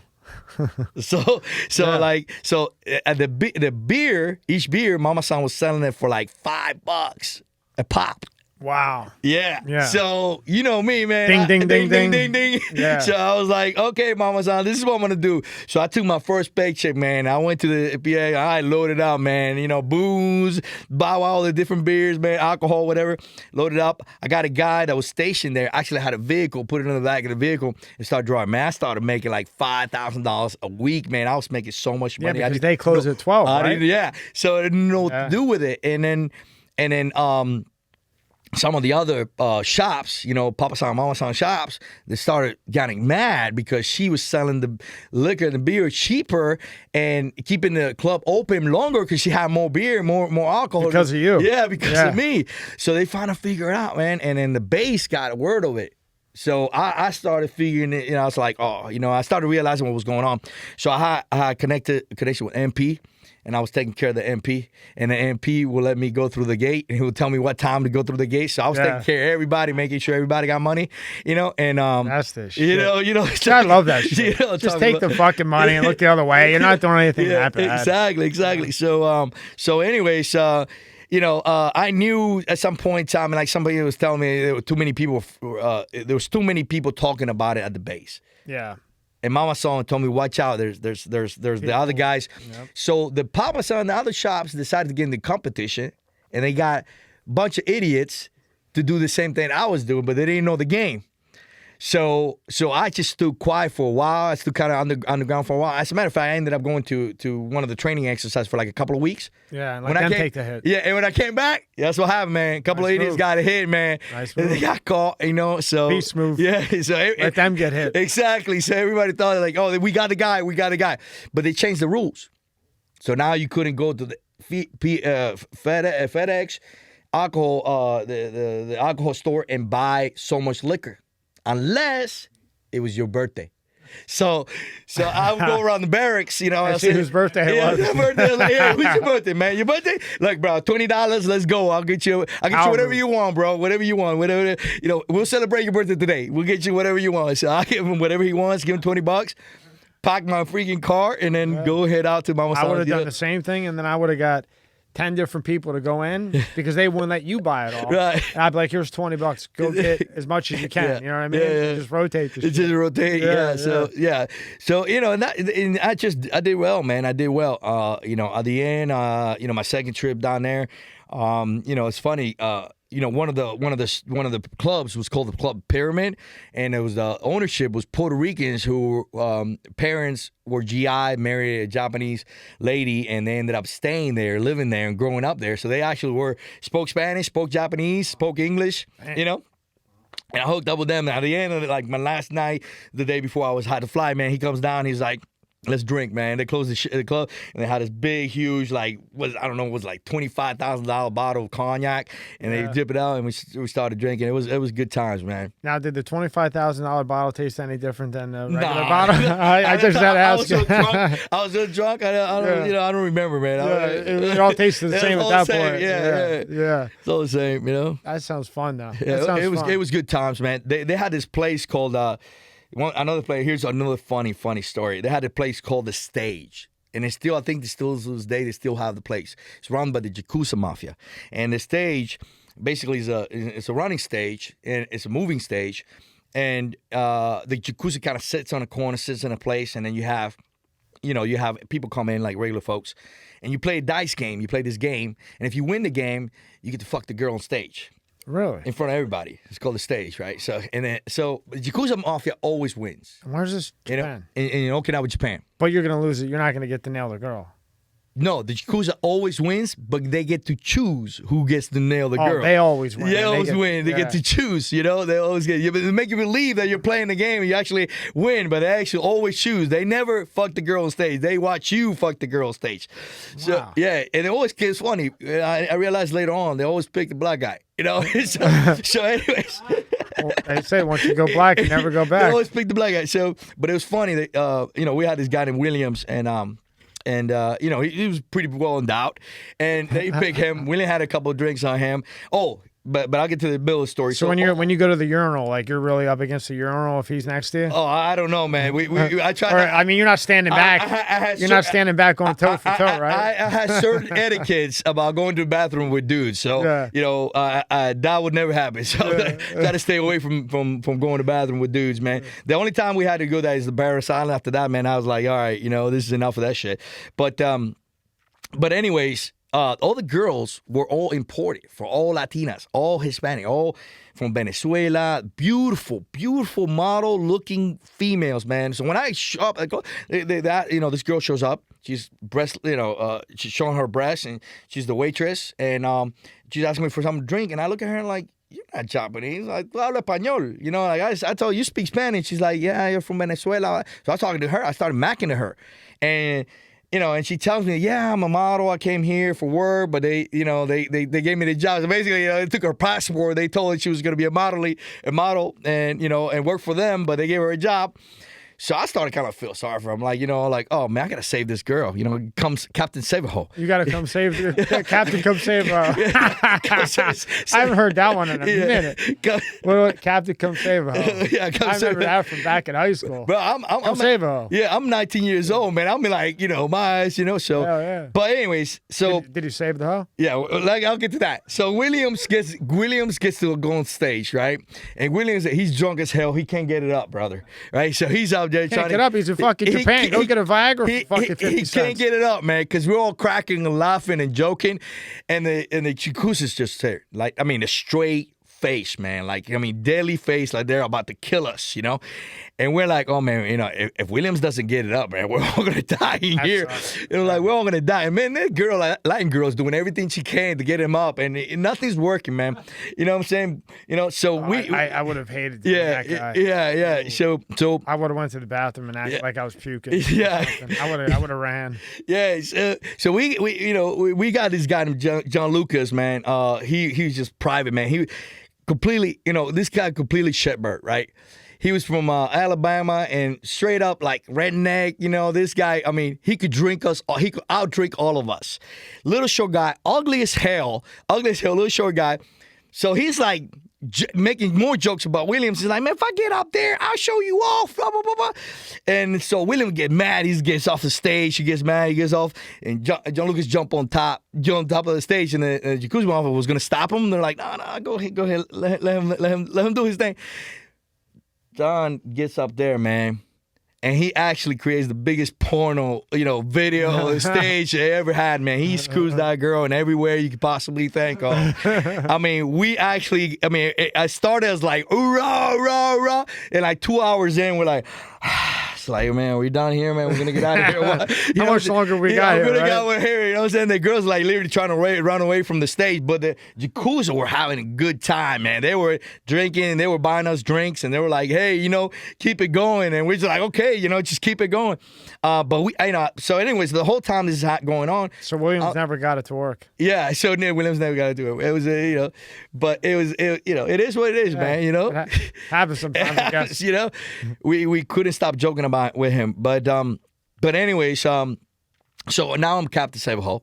So the whole time this is going on, I'm trying to mac to this girl, and I'm like, when you get off, and she's like, I get off, the show stops, close at 4, and this and that, and it's like, all right. So I made a plan to actually kidnap this girls, out of this place, right? So I get these guys with a car to come, and outside the building, they rope down the building, man, rappel down. Like rope? Rope down the building. Well, they tie like a bunch of sheets together, and they roll down. It's like a third balcony of a building, roll down, yeah.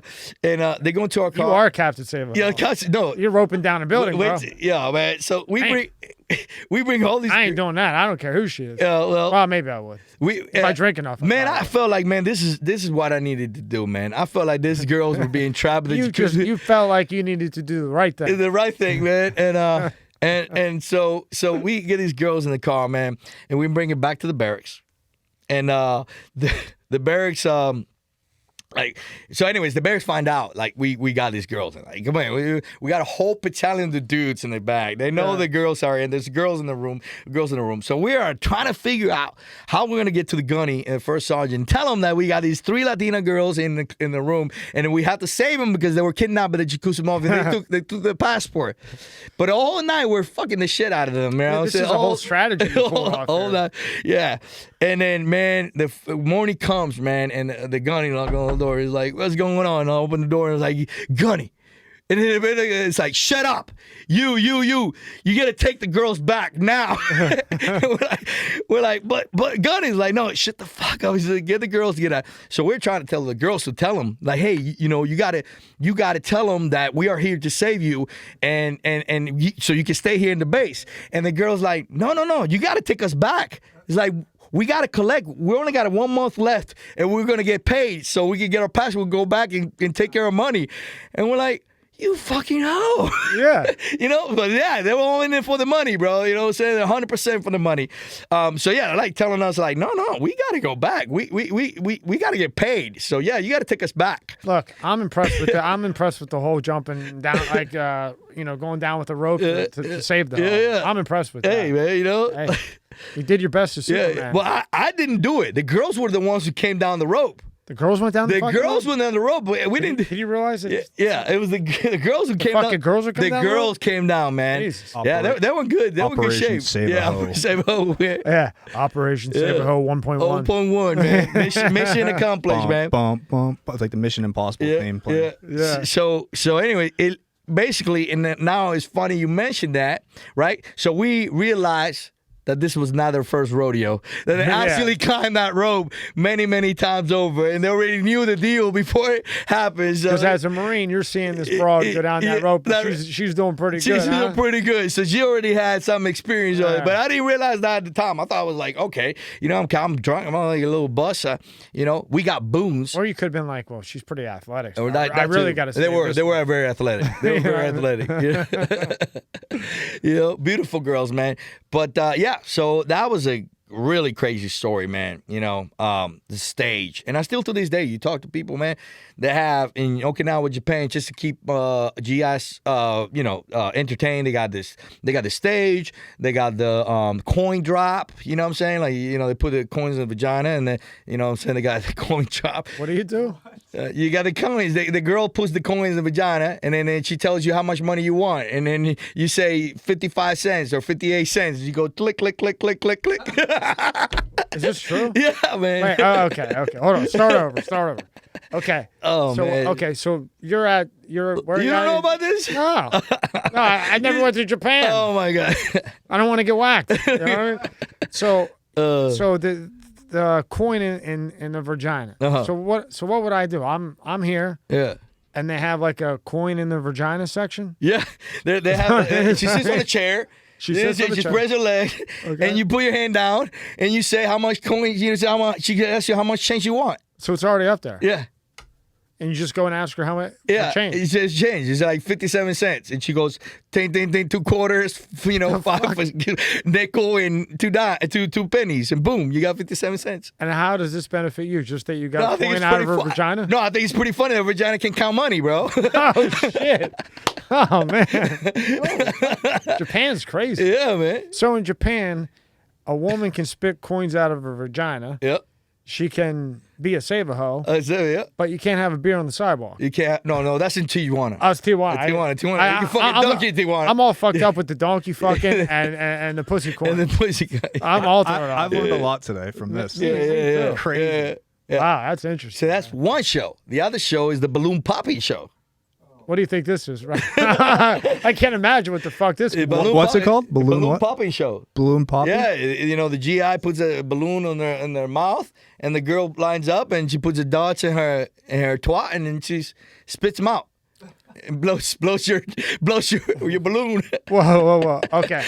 So I'm in there, right? Yeah. I put a balloon in my mouth. Yeah. I blow it up. Yeah. And this bro's going to come take it out of my mouth with her No, vagina? she's like about 10 feet away from you. Yeah. And she lines up, you know what I'm saying, like a cannon. And she spreads her legs like a cannon, spreads her legs, you know what I'm saying? Lines it up, you know what I'm saying? And actually pops her, dart out, and it pops your balloon. So she sits back on a chair and Yeah, spreads her legs, yeah. right? Yeah. And she shoots a balloon out of Yeah. her puta. Exactly. Get the fuck out I of swear, here. I tell you. Yeah, How do you man. shoot a ball? She's got she must. A dart. This right? is something new, dart. but yeah. Yeah, this is new to me. Yeah.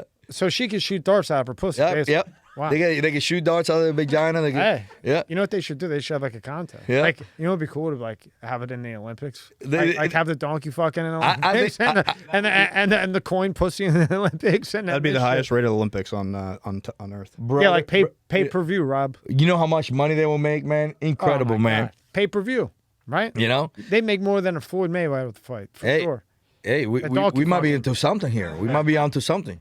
You know, big business now. We'd probably get arrested for donkey fucking. But the other, but shooting balloons out of a pussy and You know, shooting coins. And coins, hey, you know? I mean, she counts the coins. For hey, forget Say- about it, you know? It's a cash register. Forget about it. Forget about it. What does forget about it mean? Well, it means a lot of different things. You watch Donnie Brasco? Yeah. So, but yeah, the dart shooting. They also put snakes up on their Do they thing. actually call it dart shooting? Yeah, Like, yeah, but so yeah. what the fuck? Japan's a fucked up place. Yeah, they got some good. There's some crazy stuff going on there. They, put snakes inside. Like do what? live snakes. What? Yeah, put live snakes inside. Live. They put live snakes up their vagina Yeah, live. and then pull them out. And pull them out. How much money do they get for that? I don't know. Whatever we paid at the time, I think it was like $10. We watched the show. $10? Yeah, She needs a therapist, yeah, a really good therapist, and a lot of fucking Yeah. drugs to Yeah. get her mind right. yeah. Gracious stuff, man. But at least you didn't eat the snake afterwards, so that's pretty good. You know what I'm saying? We're doing pretty good. A snake up there? Wow. People, wow. And Japan. huh? Yeah. Oh, Yeah. yeah. I thought China was. Yeah, a little crazy. Okinawa, Japan, man. Woo. Yeah. Very interesting. Wow. Stuff. Okay. All right. So you're over there. All right. and then, do you go anywhere else from Japan? We went to Okinawa, Japan, Qatar, Saudi Arabia. That's about the only locations we had, to go to. A lot of people, did the Asian trip or whatever. But when my last unit, I ended up, getting promoted sort of to be the in charge of the mailroom. So they put me in charge of the mailroom. I had all the time of the day, Boring as hell, right? Boring as hell.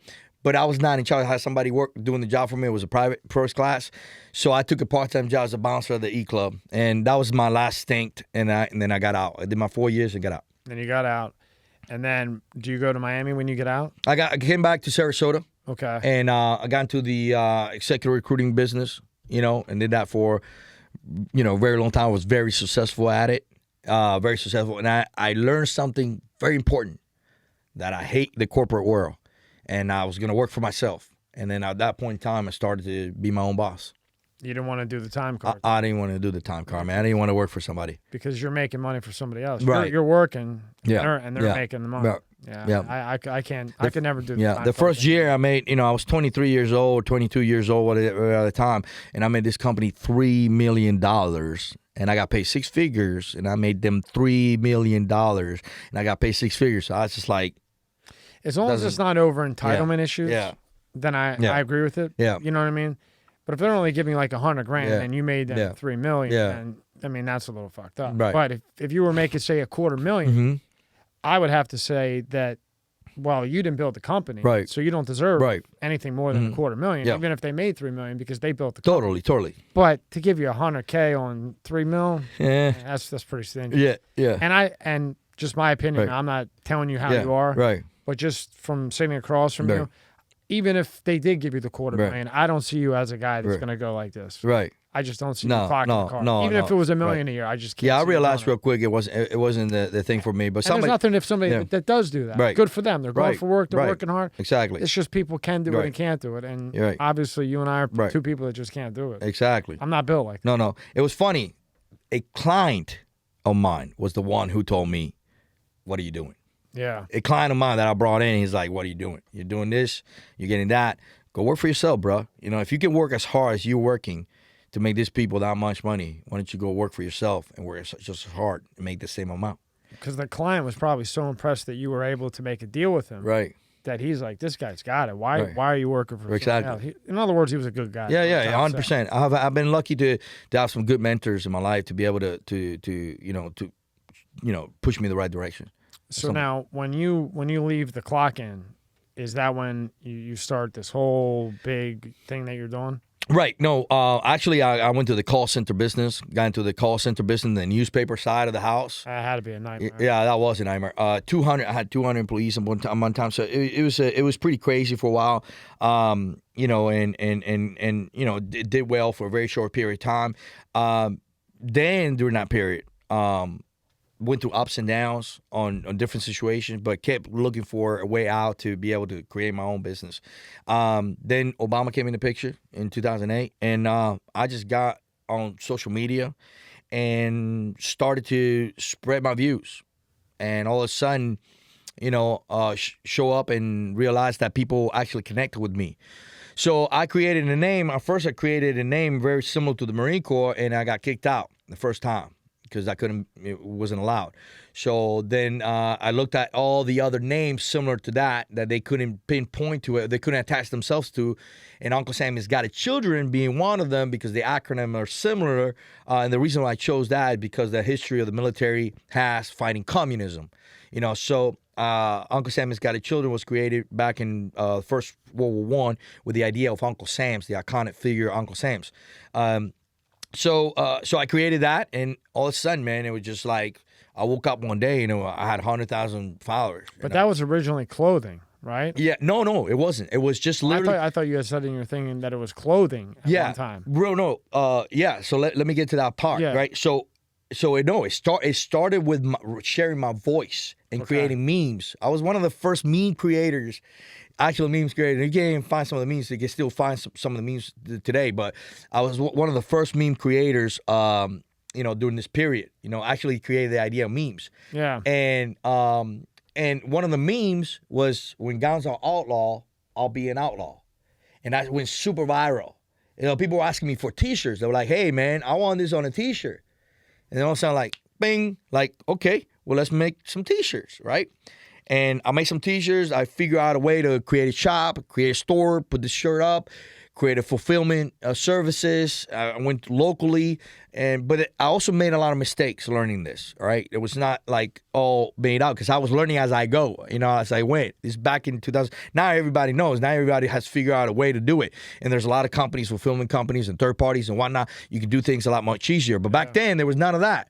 So, you know. So, anyways. That's design right there. Brought in $600,000 less than 6 months. Now this is the site with the merchandise, right? Well, this site right here, man, is literally, they took down last year. They took down my Shopify. They took down my store. All we have here is the decals.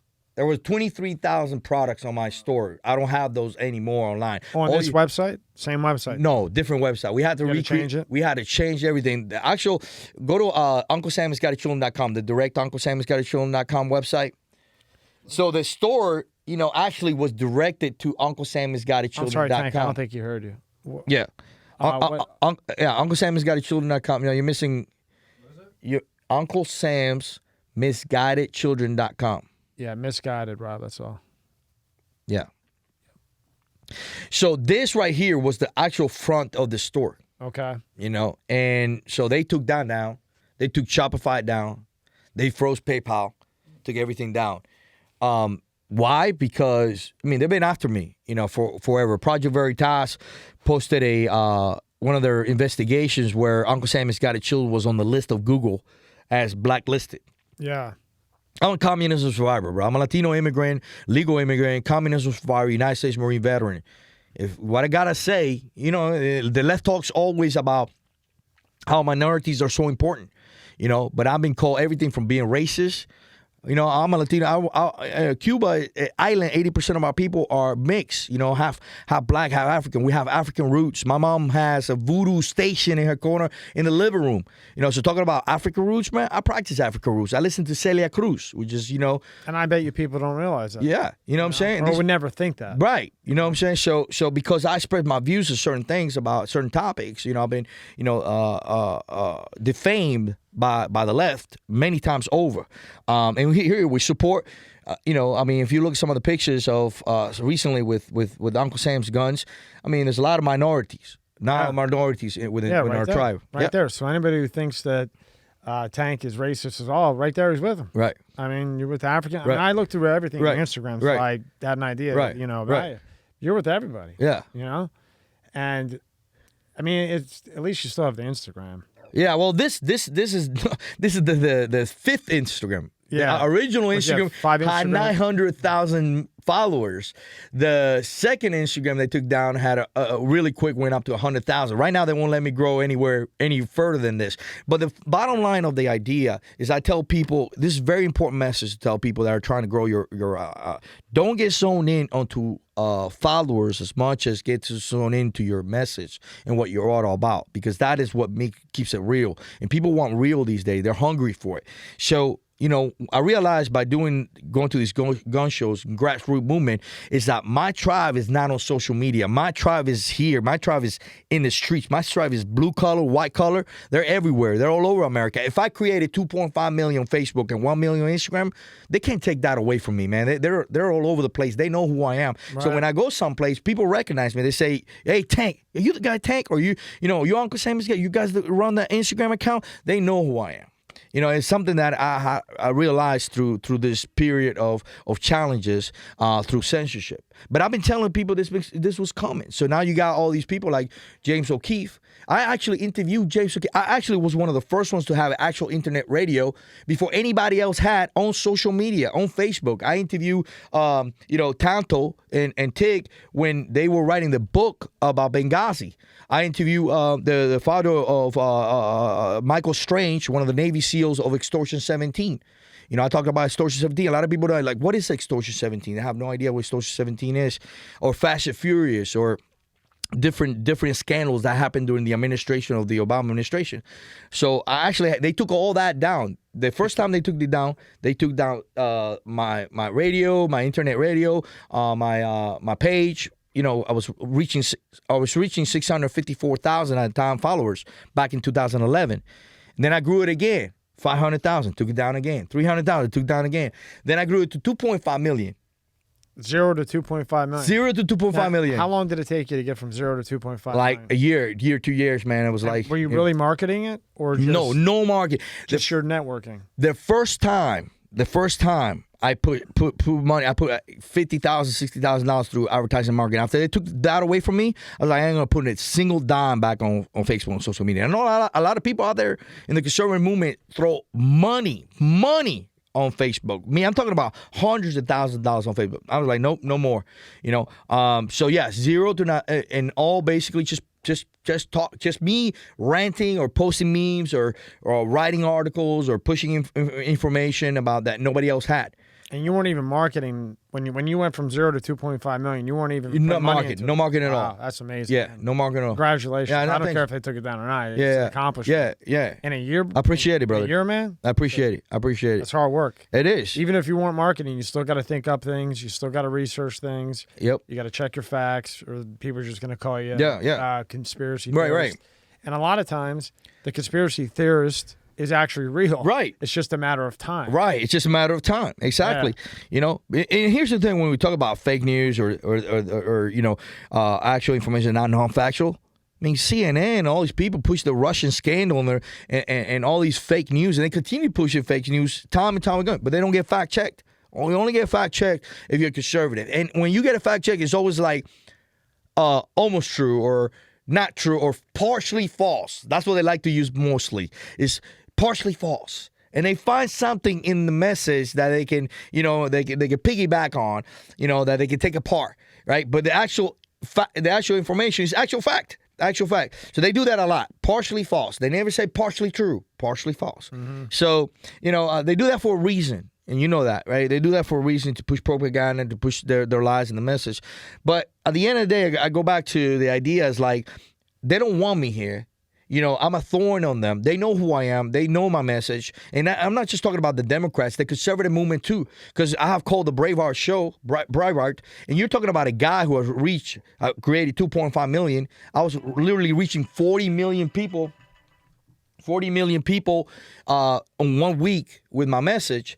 And and I would call, they know who I am. I would call Braveheart, and they were talking about censorship. And I said, hey, I want to talk about, I'm a legal Latino immigrant. I'm a United States Marine veteran. These are conservative groups that talk about supporting veterans. And I'm calling them, and guess what? Completely ignore me, man. Completely ignore me. They completely left me on the phone, not even give me an opportunity to even share my message. And I've been telling these people, this is coming. They'll come for me. You didn't speak for me. Guess what? They'll come for you, and there'll be nobody to speak for you. But I realized, through this period that, being censored, being shot, there's very few people that are going to stand by your side, and the actual movement of even influencers. And also pay attention to influencers in the conservative movement that have been untouched by censorship. That they can continue to populate and to create content, and they have never been censored. And nobody is asking that question like, hey, wait a minute, why is this guy not being censored? Why is this guy being censored? What did they do to be censored that his message is so, blacklisted that they can't even create an account? Do you know what it was that you did that set that off, or they canceled? Like, was there one or two posts that you talked about that got you rocked? Or it was just an overall thing? Yeah, many posts. For example, like if I, right now immigration is going on, right? Yeah. The illegal immigration going on, right? I'm a Latino immigrant. Yeah. So if I post a video right now of, really opening, because I have talked about this many times. Why do they left once South American, these huge hordes of people from South America for third shareholds, with a long history of socialism, and they come in here with the idea of free, because Joe Biden is like, oh, free this, free that. They're getting $15,000 in New York. They're getting a stimulus paycheck from $50,000 in New York.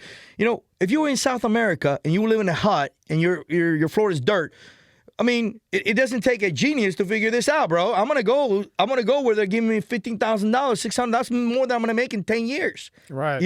So they're already marketing that idea, but they're gonna bring these individuals here who already been sort of indoctrinated in the idea of free socialism. Right.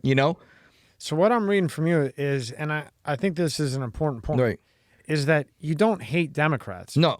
And you're not like Republican. You're what is right. Right. And I think, and that's just my opinion of you sitting here. Right. Now if I look at some of your stuff, I'm going to think this guy's a 1,000% Republican. Yeah. But after sitting here with you, I just think that it's not about Republican or Democrat. It's about what's right and what's going on. You got it. And if I'm wrong, I'm Right. wrong. No. That's just my opinion. Yeah, righteousness is the idea, but more about constitutional. I want constitution first and foremost. And if the Republicans were doing what the Democrats are doing, you would hate the Republicans. Same thing. And I they think have done it. And I think that's an important thing to get out there, because just looking at things because of the shit that's been pulled on you, Right. it's just been left at the moment. But if it was the other way around, you'd have the same opinion against the Democrat or the Republicans. Yeah. So that being said, you're an equal line. You're just for Right. what's right. Yep. They just don't like that you're going against what you think is right at this point. On both sides. Not Yep. necessarily left and right. Right. And do you think it will ever not be so, like the country's completely divided right now, right? You would agree with that? Yeah. Do you think it will ever not be so divided? I don't think so. From this point No, on? I don't think so. I don't think so either. Yeah, I don't think so. I think they're pretty that they broke that camel back. Yeah. You know what I'm saying? Yeah. And they're going to continue, and it's going to get much worse, But when we're talking about, looking at, like, for example, I'm going to go back to illegal immigration. When Bush was in charge, if you can actually go back to the news, to the actual history of politics when it comes to immigration, all right? When Bush was in charge, guess who wanted the wall? The Democrats. Guess who was against it? The Republicans. Yeah. So it goes both ways. Yeah, everybody forgets that. Yeah. Everybody forgets that, brother. Everybody forgets that back when Bush, it was the opposite. I know. I remember. No.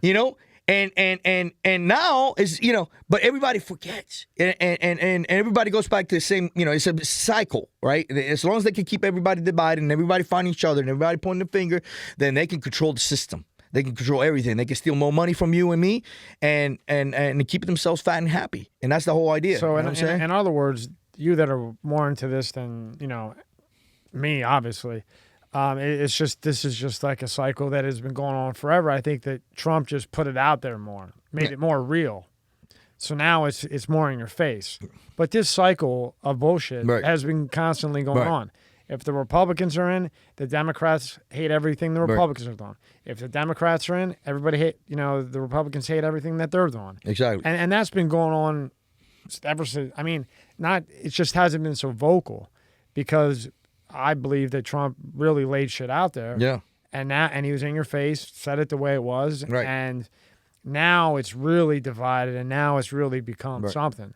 But, just like evolution in a way, it's always happened. Right. It's just right now it's more profound than it has been in the past. Yeah. There's, actually, if you really look through history in America, we actually have dealt with communism, and there's been parts in America, man, where I can't recall exactly where it happened, but there was actually communists shooting at police officers in this town.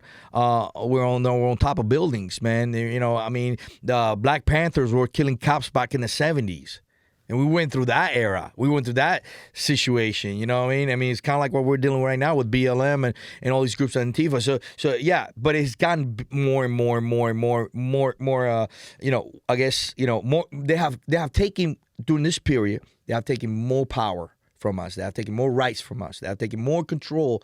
They have raised more of our taxes. So now pretty much everything we buy is overtaxed and overpriced. And it's more vocal now. And it's more vocal too. But when it comes to it goes back to unity. Even around the world, when you look at Europe and all these countries, sometimes I think we miss the ballpark. In regards to the idea that we don't need technology to get us what we need to get. We got to go grassroots. We got to actually go grassroots, local level, like Jehovah's Witness. That's a pipe dream. It's not never going to happen here. Well, I think. Well, you're right. I mean, you're right. If we don't actually do that, then yes, it will be a pipe dream. But as long as they control technology, as long as these folks that they want globalism, they want pure power, as long as they control that tool that we use on daily basis, where they censor and they populate information they want the people to know and censor that information that they don't want them to know, then yeah, you know what I'm saying? Like there's no win for that. I don't think it will ever happen because they already can change the gene sequence. Yeah. So in China, it's been proven. I was on NCBI, which is not bullshit. I don't know if you ever read that, but it's like real shit. I read all that stuff. It's like third party. Yeah. So it's not some group of people. Right, it's like real people. Mm-hmm. And in China, they've already, and it's really, if you read it, it's sick what they did. Right. But they've already made a human. Right. Played God, basically. Right. And they were able to take an egg and make 10,000 eggs, and then, when you bust a nut, you can have 10 million to 10 billion sperm. Right. And then they were able to do this to that to this, and then they can go in and they could say, okay, the odds of this egg and this sperm together is going to be tall, and the IQ is going to be smart with this one. And they went through it, and they actually developed it on the down low in China.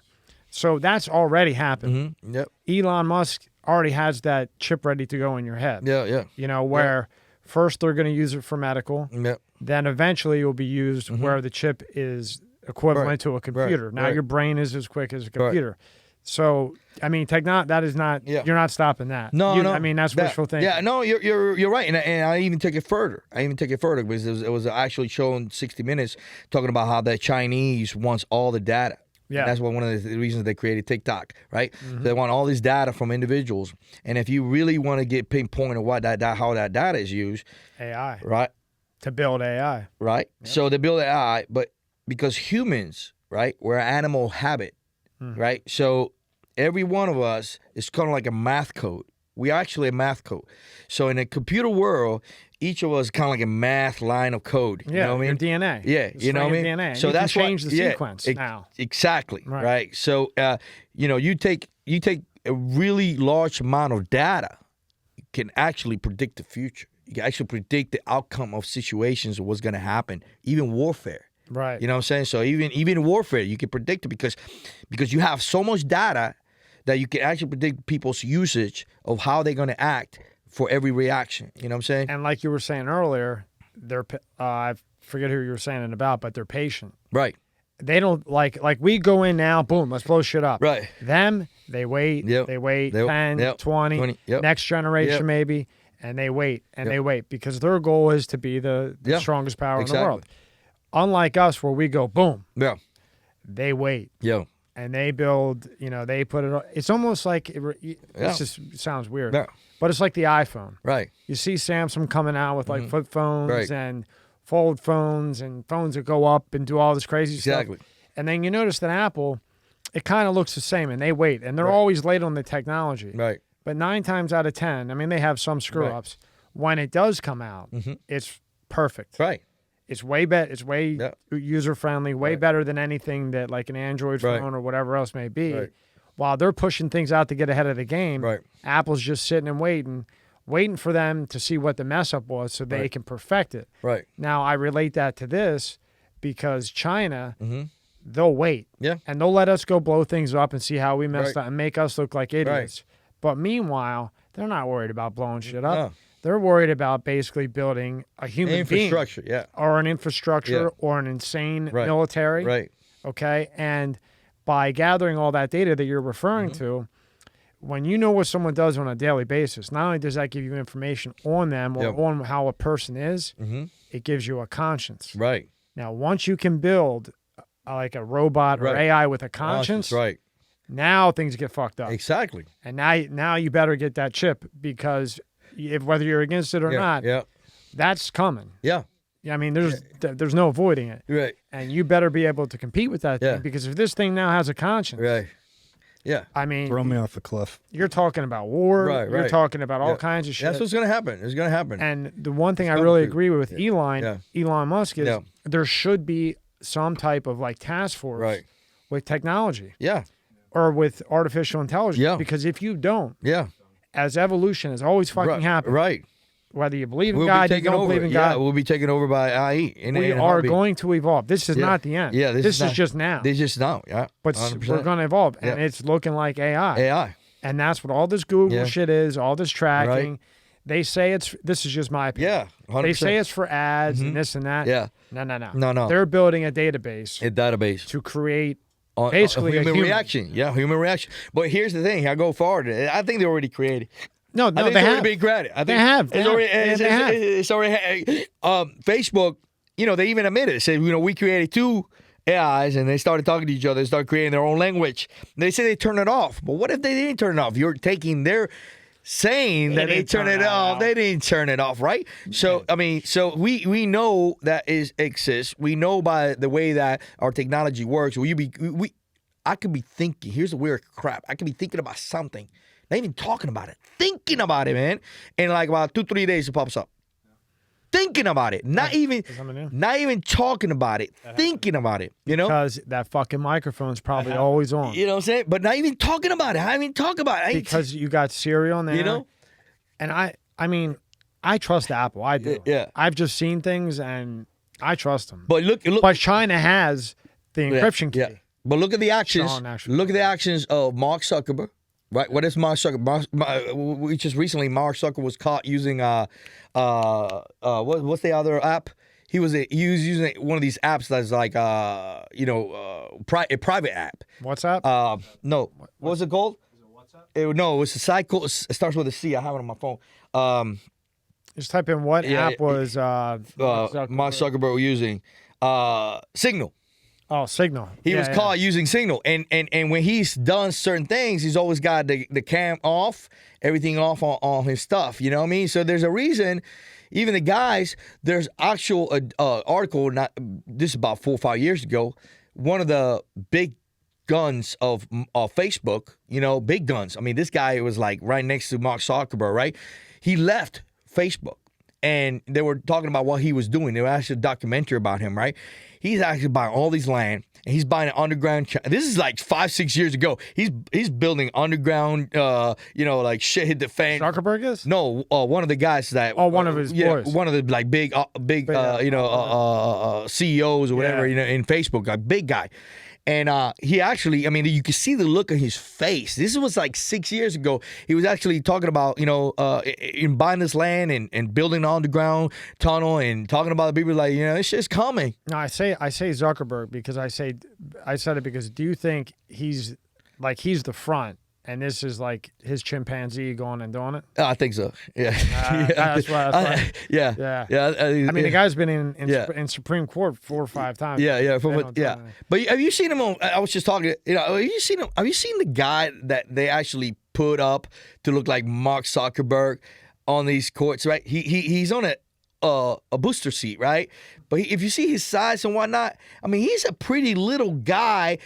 On this Uber seat, it's almost like, and then he's like this, you know what I mean? Like he's sitting there, he's like, I mean, he doesn't move, man. Yeah. He just, when he needs to drink water, he just drink water. It's like very robotic, man. It's very, I'm like, I don't know about this. Yeah, I don't know about this, man. Do you like Tim Cook? He's good. He's, all these guys have that nick for things, for views on things, Yeah, but he seems the most stand-up-ish to freedom of right. Right. I think. Well, I read on 9 to 5 Mac that Apple is developing like a Facebook that non-censored.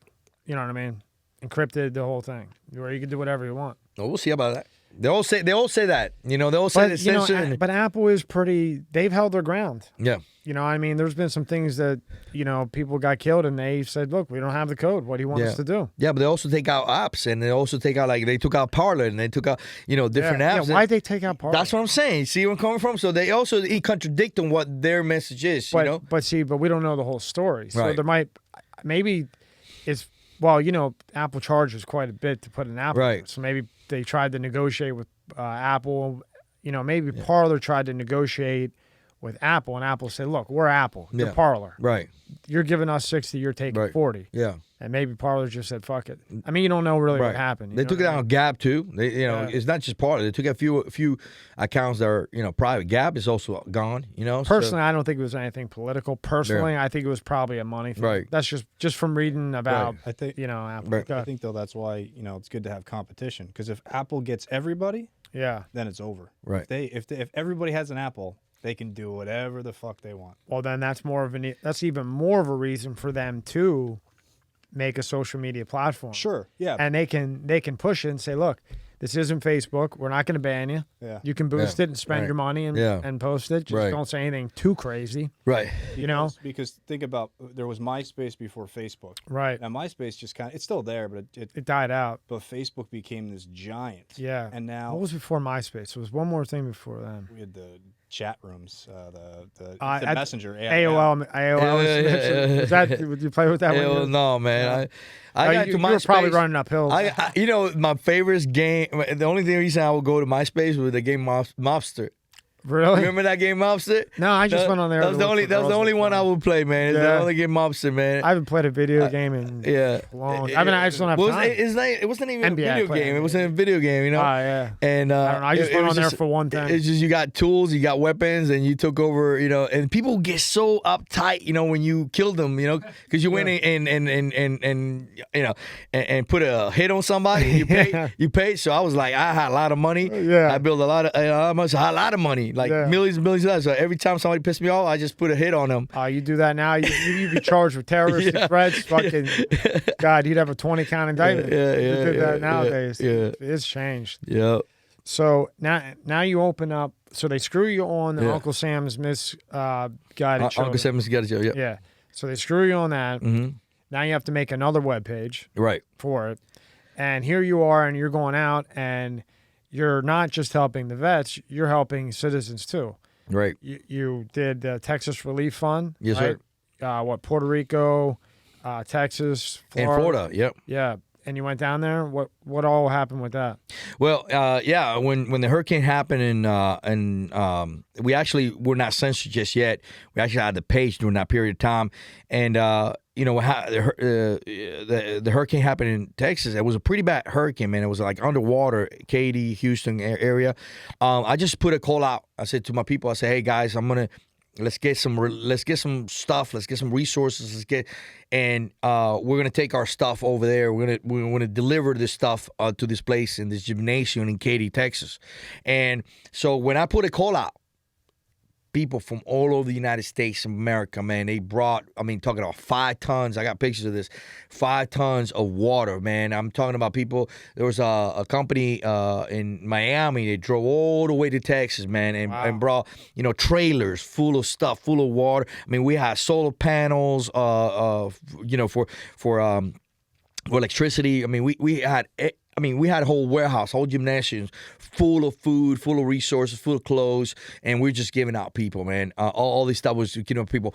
The Army, the Marine Corps was across the street from us. Actually fed the Marine Corps, killed a couple of hogs, and we went and fed the Marine Corps. I got actually pictures of this. And then when we finished there, right before I finished, the Houston police took me out to a restaurant to buy me dinner. They were going to take me to go, they do this thing where they take you civilian and they do like a patrol with you. But it was so, during the time, it was so dangerous because when the police would show up in a neighborhood in Texas during that period of time, the neighbors didn't care if you were police or not. They would shoot at you, Really? Yeah, because there were actual robber criminals dressed up like police officers going into these neighborhoods trying to rob them, trying to make themselves look like police officers. People didn't trust nobody, And they were doing that because the storm just hit. Right, you know what I'm saying? Yeah, and we went to neighborhoods. So when I pulled the call out, we got people came in with boats, airboats from all over the country. Even we brought our own airboats. So we went into this neighborhood where literally the water was right to the roof, and we're picking up people that were on top of the roof, waiting for somebody to help them, And what year was that? That wasn't too long ago. No, that was not too long. That was like 3 years ago? Yeah, about 3-4 years ago. Because that's the one that then 2018, and that rocked Puerto Rico. Yeah, right? yeah. So right after that, we had another hurricane that went through Puerto Rico and Florida. Like it stayed in that area. Remember the Bahamas area? Yeah. And it's just stay there, literally didn't go no right. I think it was like Cuba area or whatever, the same thing, Puerto Rico. So I came to Florida and we had a hurricane go through, got a warehouse north in Tampa. Same thing, paddles of clothes, water, etc. And I had this piece of shit truck that the engine was falling out, and I was driving from Sarasota to Naples with ice, water. They didn't have ice, they didn't have water, they had no electricity. That's a trip too. Yeah, every day, bro, like 2-3 times a day. You were doing that 2-3 times a day? Where the engine was literally falling out, rusty engine. And in one of those, I hooked up with the sheriff. The sheriff of the National Guard was at this high school in Naples, and and I'm just, delivering ice. They love me. They love me. They're like, what, the National goes, what do you want, man? What do you want, Tank? And I said, give me some MREs. So they gave me like boxes of MREs. They're like, oh, we'll give you boxes of MREs. So we traded, like, all right, I get boxes. They were free, so I'll take some boxes of MRE. And, one of those, the sheriff comes to me, he's like, man, these guys have not eaten a hot meal in a long time. He goes, what can we do for them? I said, well, I'm going to stop at Sam's Club and get a bunch of burgers and hot dogs and whatnot. And this is all my money, man, my own money. I was not taking any donations or whatnot. And I put a statement on Instagram, and I said, hey, guys, I need some help. So I had these 2 young kids, man, like 16, 17 years old. Like, we'll do it. They're in Naples, and they came to, they're in Fort Myers. They drove to Naples, and they took care of they were taking care of the barbecue. At that point in time, the sheriff says, I need you to take that water and this ice and take it to this trailer park that's been completely, mowed down by the hurricane. When I get there, the sheriff says, the security says, you can't leave. The president's coming. So you can come in, but you ain't leaving. Mm-hmm. So I was like, okay. So I was like, all right. And that's what the time that I met the president. But when I came back from that, we had so much stuff at the warehouse. I had some Puerto Ricans from the Leatherneck nonprofit organization up in Bradenton, and they hit me up and said, hey, man, I heard you doing all this stuff. Can you help us? Because we need to take some stuff to Puerto Rico. I said, all right, brother, come down here. The whole warehouse is yours. Pallets of water, pallets of, we had these pallets of these, what do you call it? Zebra blankets, Okay, man. yeah. I'm talking about 3 pallets of zebra blankets. I don't know why somebody bought so many pallets of zebra blankets, but there's a lot of zebra blankets in Puerto Rico right now. Yeah. You know, so they took that, they took the water, they took food. So you went to Puerto Rico? No, I didn't go. No. I just sent all that stuff with these guys. Because I was going to ask you, because I remember when that was going on, they were saying that the governor or whatever you call it over Right. there was taking a lot of the funds that were given to him. Yep. Is that true? Yeah, so they put it all in warehouses. And later later those somebody I guess got into the warehouses and all these water had gone bad and all this I'm talking about like literally miles of warehouse space, man, filled to the top. Okay, with pallets and pallets and pallets of food, clothes, water, all this stuff, man. You know, containers. You know, those ship containers, filled. To this day, I guarantee there's still containers full of stuff. But they were actually at the beginning, they were actually taking our stuff and selling it. That's what I'm saying. Reselling it. Yeah, so that is true. Yeah. They were saying that the donations, the financial donations, and the goods donations were getting sold off and not getting to the people that were there. Yeah. So then people would go back that the president sent, and he'd be like, "What the fuck? All right, well, fuck it. I'm not going to give you shit because you're, Yeah, go to hell." Millie's grandfather stayed there during that hurricane. Oh, that's right. Yeah. And I remember he tried to get water, and he didn't get it right away. And they're like, I'm thinking, how the hell he's not getting water if everybody donated all this shit? Right. Right. They were holding it. They were holding it. Because they were holding it, and then the jerk off that's running the joint went and sold it. Right. Right. Exactly. They should have die a slow death, those people. Yeah. I bet you he's not banned. No, not at all, man. It was a woman. The governor was a woman. You know what I'm saying? I won't say Yeah. anything. Yeah. I'll be quiet. Yeah, I'll be quiet. Is she married? Yeah, no, I don't know. I have no idea. Yeah. I hate to be her. It's the same. But she was blaming Trump. You know, it was everybody, AOC and all these people were blaming Trump. See, they blame Trump, for everything. We're blaming Trump for everything that he was doing. And as a matter of fact, Trump donated millions of dollars of his own money in every one of those places. You know what I'm she saying? Pocketed it. Yeah, of course. Yeah, well, maybe her husband should knock her right. in the sack at night, Right. and she'll be nicer in the morning and stop stealing money. Exactly. You know what I mean? There you I'm go. serious. Yeah, man, I agree with you 100%. She's happy wife, happy wife. Yeah, happy wife, She's happy obviously life. not Yeah. happy if she's Yeah. stacking millions. Women like I mean, that. Can you just take $100K? I mean, you gotta take. As you know, brother, women like that are not with the alpha male. Oh, no. Alpha male would not put up with that shit. No, bro. she's with the guy that says, Hey, Roger, go do the wash. Exactly. Hey, go fold it. Exactly. Use this fabric software. Exactly. Hey, Roger, go get me a drink. Exactly. I should say Roger because Roger's so. Hey, Phil, go get me a drink. Phil, but go make the bed. Did you change the pillows? Yeah. Juan. Yeah, Juan, did you change the pillowcases, Yeah. Juan? Juan, watch the kid. I'm going out for Exactly. the day. I'd fucking kill myself before I live like that. Exactly. Me too, Fuck bro. that. Me too. I work, I make the money. Exactly. You stay home, don't do shit. Exactly. No other way. Don't talk to me like I'm. I'm a mess. I throw shit all over the floor. Yeah. I lose things every second. Hey, do you know where I put that? Yeah. That's how. That's how it goes. Exactly. Fuck this whole, governor of a state. Yeah. I'm old school. Nothing against it. You want to work. Yeah. Go ahead. Right. Yeah, I like it the old school way. Exactly, and then and here, even but that's what the new culture has created that world, which is funny because they want that, right? Yeah. They want that, but then they complain when they get it. You know what I'm saying? So they're not happy either way. They're not happy staying home, relaxing, chilling, taking care of the home. Because like, they're bored. You know what I'm saying? Right. You know what I mean? They complain about that, and then you put them away like, why I gotta be here? Why can't the man make the money? You know what I'm saying? Yeah. We're screwed if you do or if you don't. Right. Unless you get lucky. Right. And then when it would take you on a date, we're both making it like, oh, you're not gonna pay for the date? Like, this is supposed to be the new culture. Women supposed to be paying. Oh, you want me to pay for it? Oh, okay, got it. You know what I'm saying? So who's the man now? Right? Yeah. They only want you when they get in their way. Yeah. Take your girl who's working, who's making. It doesn't matter how. Yeah. And give her the check. Right. I will bet you everything I have. Yeah.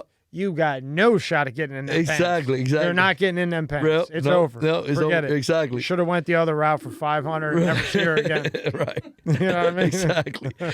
Exactly, man. Yeah, it's crazy, man, what's happening in America and the culture and everything's going on. But, you look at music, you look at movies, you look at everything that we're being, the propaganda machine that's being put in our children and ourselves. Yeah. And it's constantly, never stops, it never ends, man.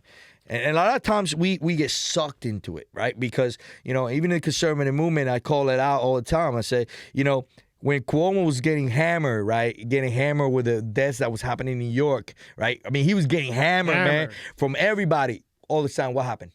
What happened, man? All this stuff popped up, man. All this, the Nike, the this, the that, the this, and all of a sudden everybody like, what happened to Cuomo stuff, man? It's like conservatives are like, hey, look, there's a rabbit.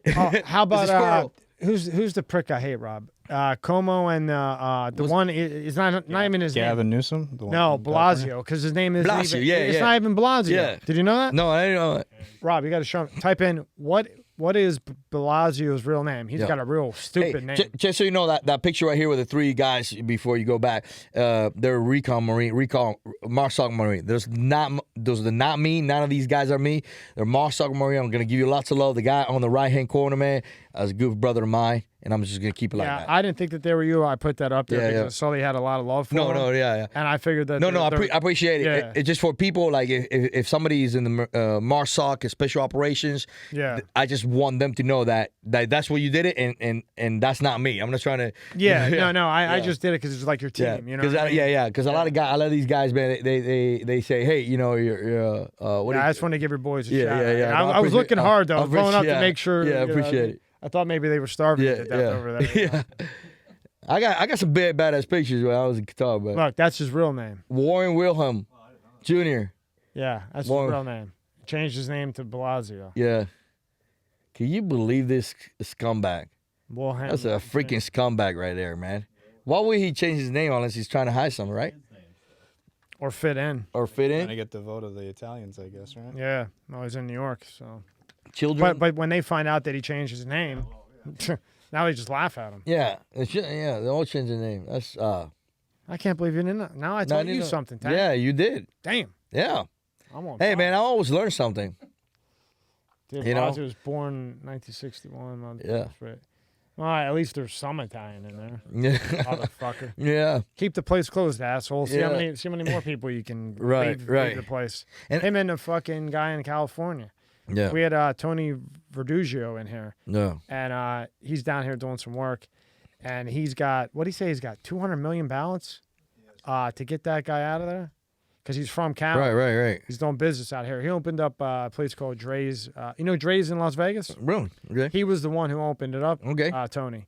And he said they got 2 million, or I think he said 200 million ballots to get that prick out of there. Okay. Because it's all boarded up, dude. Even now. I wish him the best of luck, man. I wish him best of luck. Democrats, they got that Dominion machine and everything in between, and they're able to get their votes somehow, man. Last minute, they're able to get their. They got what they wanted, and now I think you'll start to see things open up suddenly. We'll see. We'll see what happens. Or not, or they play this card. They play the carol. Somebody gets paid, and look at that because they all do. It just depends on where the payoff is going, in my opinion, and that goes both ways. Yeah, Republican both ways. and Democrat. Both ways, man. So. But look, and you can see that when they removed Trump out of the picture, everybody got paid, man. Everybody got paid to look the other way and to not listen to the orders that he was pushing out. The last few months, man, they were just like ignoring him. Yeah. I knew, and I told people this. I said, when the military lies to the president, commander in chief, that they're pulling out of Afghanistan, and they lie to him, and they don't tell him the truth, you got a serious problem right there, brother. You know what I'm saying? They actually admit it. And then we find out the last week that whole thing about the Russian putting hit or whatever, it was all a lie. And that all came from the CIA and intelligence services. So that was another lie that they pushed on the president, on the American people. Bro, it was a big coup. That was a big, huge coup against Donald Trump, man. So, I don't know what's going to happen. We'll see what happens. But I tell you right now, when it comes to the ballot box and, people talking about the next elections, I think you got to be high on kite to believe that there's actually going to be a fair election anytime soon. I don't think there ever will be again. I mean, I don't see it. Now, how were you able to get all the vets together? Yeah. I mean, I know you know some of them, but how were you able to really get all these vets together to work with you? Yeah. Well, I mean, at the end of the day, we're all children of Uncle Sam's. Yeah. Right. So we're all chilling. I think the idea of that when it comes to the tribe and the mindset of just we all chilling with Uncle Sam's, bro. You even though you never served, you're one of us. Yeah. That's why I push. So no matter who you are, what you believe in, even the most misguided individual in America is one of us because it is part of the American fabric, one way or another, whether you like it or not. Whether you like it or not, it is part of the American fabric. So the idea of one of us, makes us, keeps us all together. So we got a lot of different, veterans from all walks of life that, that support that idea of Americanism, of being one. I mean, that's what I thought when I came from Cuba to America. I was a big smile on my face. If you spoke English to me, I was like big smile on my face. I was like the movie with Eddie Murphy. Like, what I'm saying? Coming to America? Coming to America. Yeah. Like, America! Yeah. Great movie, right? That was me, man. Yeah. It was like, America! I just loved it, so... That was a great movie, Coming to America. Yeah. I think I got a video. You got to find. It's on YouTube, man. If you go to our YouTube, we got a YouTube account. We got about 17,000. I can't play YouTube. They'll knock it. Oh, they'll knock it? Can't play YouTube. Oh, okay. No. Yeah. I can play something else, but I can't play YouTube. Not even one of my videos? Nope. No. I'll get a strike, and then they fuck it. Yep. They didn't have that when you were doing it? Oh, no. Now they'll strike you for it. Yeah, no. You can't do it. So, yeah. So, anyway, there's a video there of Yeah. me making fun of me coming to America. I actually jump off a boat. And I start singing the Cuban national anthem. You know the Cuban national anthem? No. No? No, you want to say it? Row, row, row your boat. Oh, get the gently down fuck out. That was good. But you had me. I was ready for some serious Spanish shit here. We're rowing the boat down the fucking street. So that was good. That was good, Tank. You got me on that one. Yeah. He got me. He got me on that motherfucker. So, yeah, there's a video there of me singing the national anthem. What is YEMX or YEMX? You did some charity work with that. Yeah. So YEM is a Greek letter. Yeah. It means USMC. Right. Okay. So Sigma Mu Chi. So there are Greek letters, kind of like a fraternity, like a university fraternity. Okay. So we use these Greek letters to define the letters in the acronym of USMC, United States Marine Corps. Okay. And with that idea, I created Fraternal Order Organization. Nonprofit. And my whole idea was to create a sort of foundation to help Marines and to help, corpsmen and medics and whatnot. Because in the Marine Corps, we do have a fraternity. We have it and we don't have it. It's like an idea between all of us that we are in a fraternity. So every time you meet a Marine, you're like, hey, brother, no matter what age. I noticed that. So there's a brotherhood there. There's a Semper Fi there. There's always that. Semper Fi. That's what Cruz was saying. Semper Fi. Yeah, Semper Fi. Yeah. When I had an engineering firm, the Marine sergeant that I was talking about, he worked for me, and at the bottom of his email, it would always say Semper Fi. Yeah. And I never knew what it was for 3 years. Yeah. And I never really asked him because I thought maybe it was something personal. I always figured, like, if it was something he wants to tell me, he'll tell me. I'm not going to pick at his his personal business. Right. He wants to tell me, he can tell me. Because I thought it was something maybe something happened, And then when I actually had him in, like to do this, even though I worked with him for 3 years, I brought it up, or I think he brought it up, and he explained to me what the Semper Fi is in the Marine Corps. Right. And he said, like, whenever he's in the VA and because he works there, whenever there's a Marine, you go Semper Fi. Semper Fidelis. Yeah, and that's like a hello in your brotherhood. Yeah. You know what I mean? Right. Very interesting. Yeah, and then you'll see a shirt. Very cool too. Yeah. We have a shirt that says Semper Fi, right? So it's Semper FMF. Semper Fi, motherfucker. Yeah. Now that sounds more like a Marine. Marines I've ran into. Semper Fi, motherfucker. But yeah, man. So I created this organization.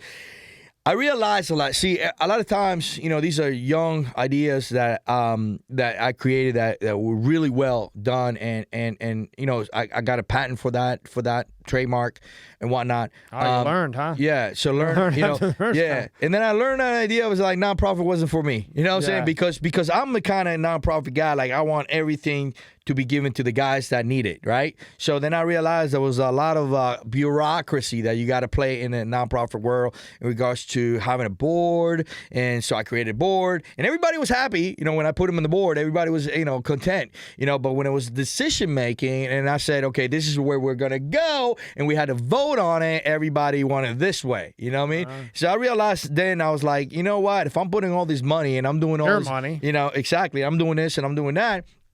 I don't want nothing to do with it.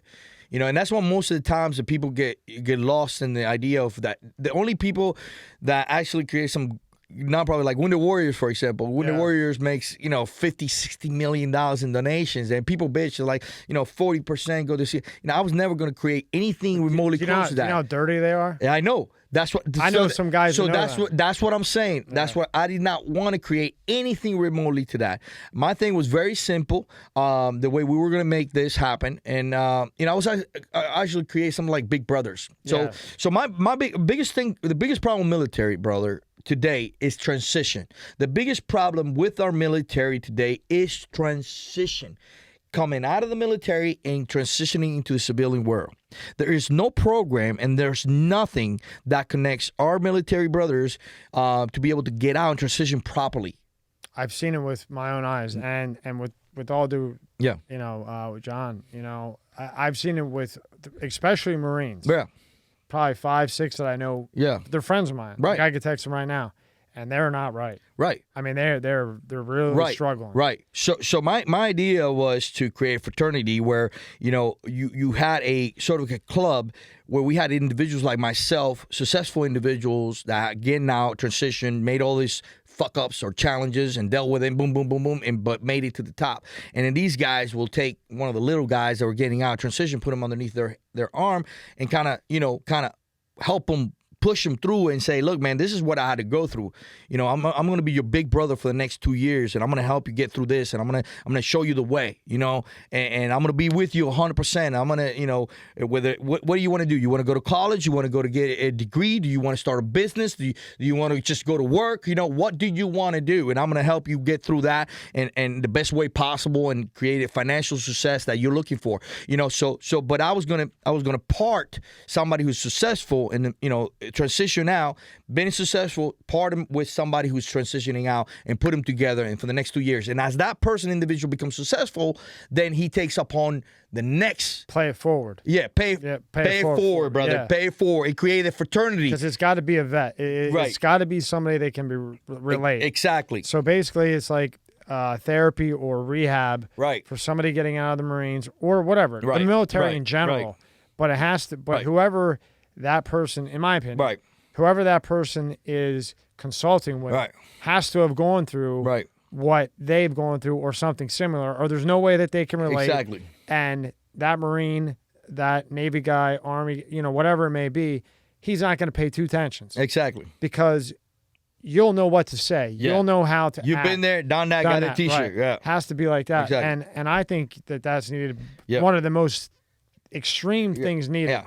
Because that PSD shit, that's no joke. No. Did you have it? We all have some form of PTSD. Absolutely. We all have some. 100%. One of the big, two forms of various PTSDs. One of them, you go through 4 years preparing for war, acting like there's a war going to happen. Getting ready for war. You actually think about this, man. War is no shit. You actually send up the dotted line and you're about to sacrifice yourself, and you don't know what's going to happen. But, let's say in one of those instances, somebody tells you, we're about to go to war. Pack your shit, get your shit ready. We're about to go tomorrow. We're flying out. We're going to Kuwait. We're going to Iraq. We're ready to go to war. Think about a psychological mindset that you're going to have that point. You know what I'm saying? And then all of a sudden, you're getting ready. You're getting all your gear ready. It's fast. Hurry up. 72 hours pass. You're sitting in the parking lot with all your gear. You're waiting for this to happen, and all of a sudden they come back after 72 hours. Is hey man, false flag. Pack your shit. Boom, back. Go back to your room. Yeah, it's almost like you take in a way you're taking somebody out. You're about to. You see them coming from the psychological situation you just went through. And this is why they like young people. They like the military, like young people to do that shit too. And God forbid you do go to war. Right. Like I keep bringing up John. And then you got guys who actually go through. War, a sergeant in the Cold War. And he was talking about one of his brothers. Yep. And I saw tears coming down his eyes because it was his job to protect him. And it was a bad situation. And unfortunately, the guy got hit and passed away. And they tried to go back and get him. Right. They tried and tried and tried. Right, Rob? Mm-hmm. They kept trying to go back and get him, and they just couldn't get him. They couldn't get to him. And it drove him crazy sitting here because that was his brother, and he couldn't bring him back. Right. But there was no way to get him. Exactly. And he felt, because he was the sergeant or whatever, he felt that it was his responsibility to make sure that his team of 5 made it through. Yeah. And he took that burden, and it fucked him up. Yep. And he'll tell you too, he'll tell you. Yeah. I mean, he's very smart. Yep. He did great for me with the engineering company. Right. Until the end, I couldn't have asked for more. Mm-hmm. But, he lives with that. Right. And especially when he was sitting here, I mean, you could really, and that's when I started to really understand more, the camaraderie of the military. Right. I never really, I knew it was like that, but I mean, sitting there with him for 2-3 hours, whatever it was, it's really some shit. Yeah. Yeah. We all deal with, and like I say, we all deal with it differently. In my 4 years, I didn't see no combat, but, everybody's got a calling. So, everything I had created in life, I always wanted to give back, So when I created the following that I created, Uncle Sam's Got Children, and I put actual individuals, freelance writers to work for me. I tell them to move to work in this particular research or particular subject. One of the subjects that we worked on, and we actually broke the story. It was the VA scandal in Arizona. And I don't know if you know the story, but I mean, you could search as the VA scandal in Arizona. It was under McCain. And guess who was in charge of the VA at the time? Bernie Sanders. And what they did in the VA was, horrific. They took all these, these files of these veterans, over 230,000. They destroyed them. And so these veterans with disabilities, issues, whatever, they kept going back to the VA, and the VA keeps sending them home because they couldn't find the record, but they couldn't tell them that they couldn't find the record. They just kept sending them home. We actually got a son of a father who actually died through this process and reached out to me and said, hey, man, I need your help getting my story out because Fox News cannot, will not touch this, will not talk about it. And we actually did the research, and we actually wrote the article, and we wrote it out. It was like opening up a can of worms, you know what I'm saying? And all of a sudden, Fox News picks up the guy and actually interviews him. And he's, this is all, like, this has been gone so long, so all these, like, information kind of be gone from it. But the first interview, he's actually wearing that When Guns Are Outlaw Being Outlaw t-shirt that I make. But I take pride on that we, even though they didn't get it credit because Fox didn't give me credit for my story, my article, it was actually us who actually opened up the can of worms and on the VA scandal.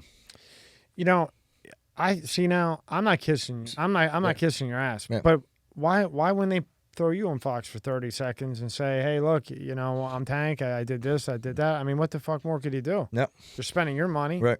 You're going around places. And again, I'm not kissing your ass. I mean, this is facts. No. This is facts. Yeah, appreciate it. And you're helping the vets. You want to do a rehabilitation thing since they don't do it. Yeah. Somebody needs to do it sooner or later, or somebody's just going to blow the whole damn place up. Right. Yeah. What's to say, Rob? Rob's a good narrator. Yeah.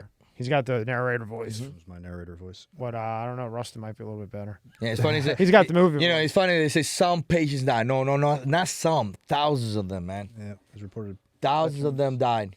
Pattern of negligence in the treatment of the United States military veterans. Critics charged the patients at the VA hospitals had not met the target of getting an appointment within 14 days. In some hospitals, the staff falsified appointment records. So here's how they look how they pinpointed. It says they were motivated by conservatives who wanted this credit coming from that works well.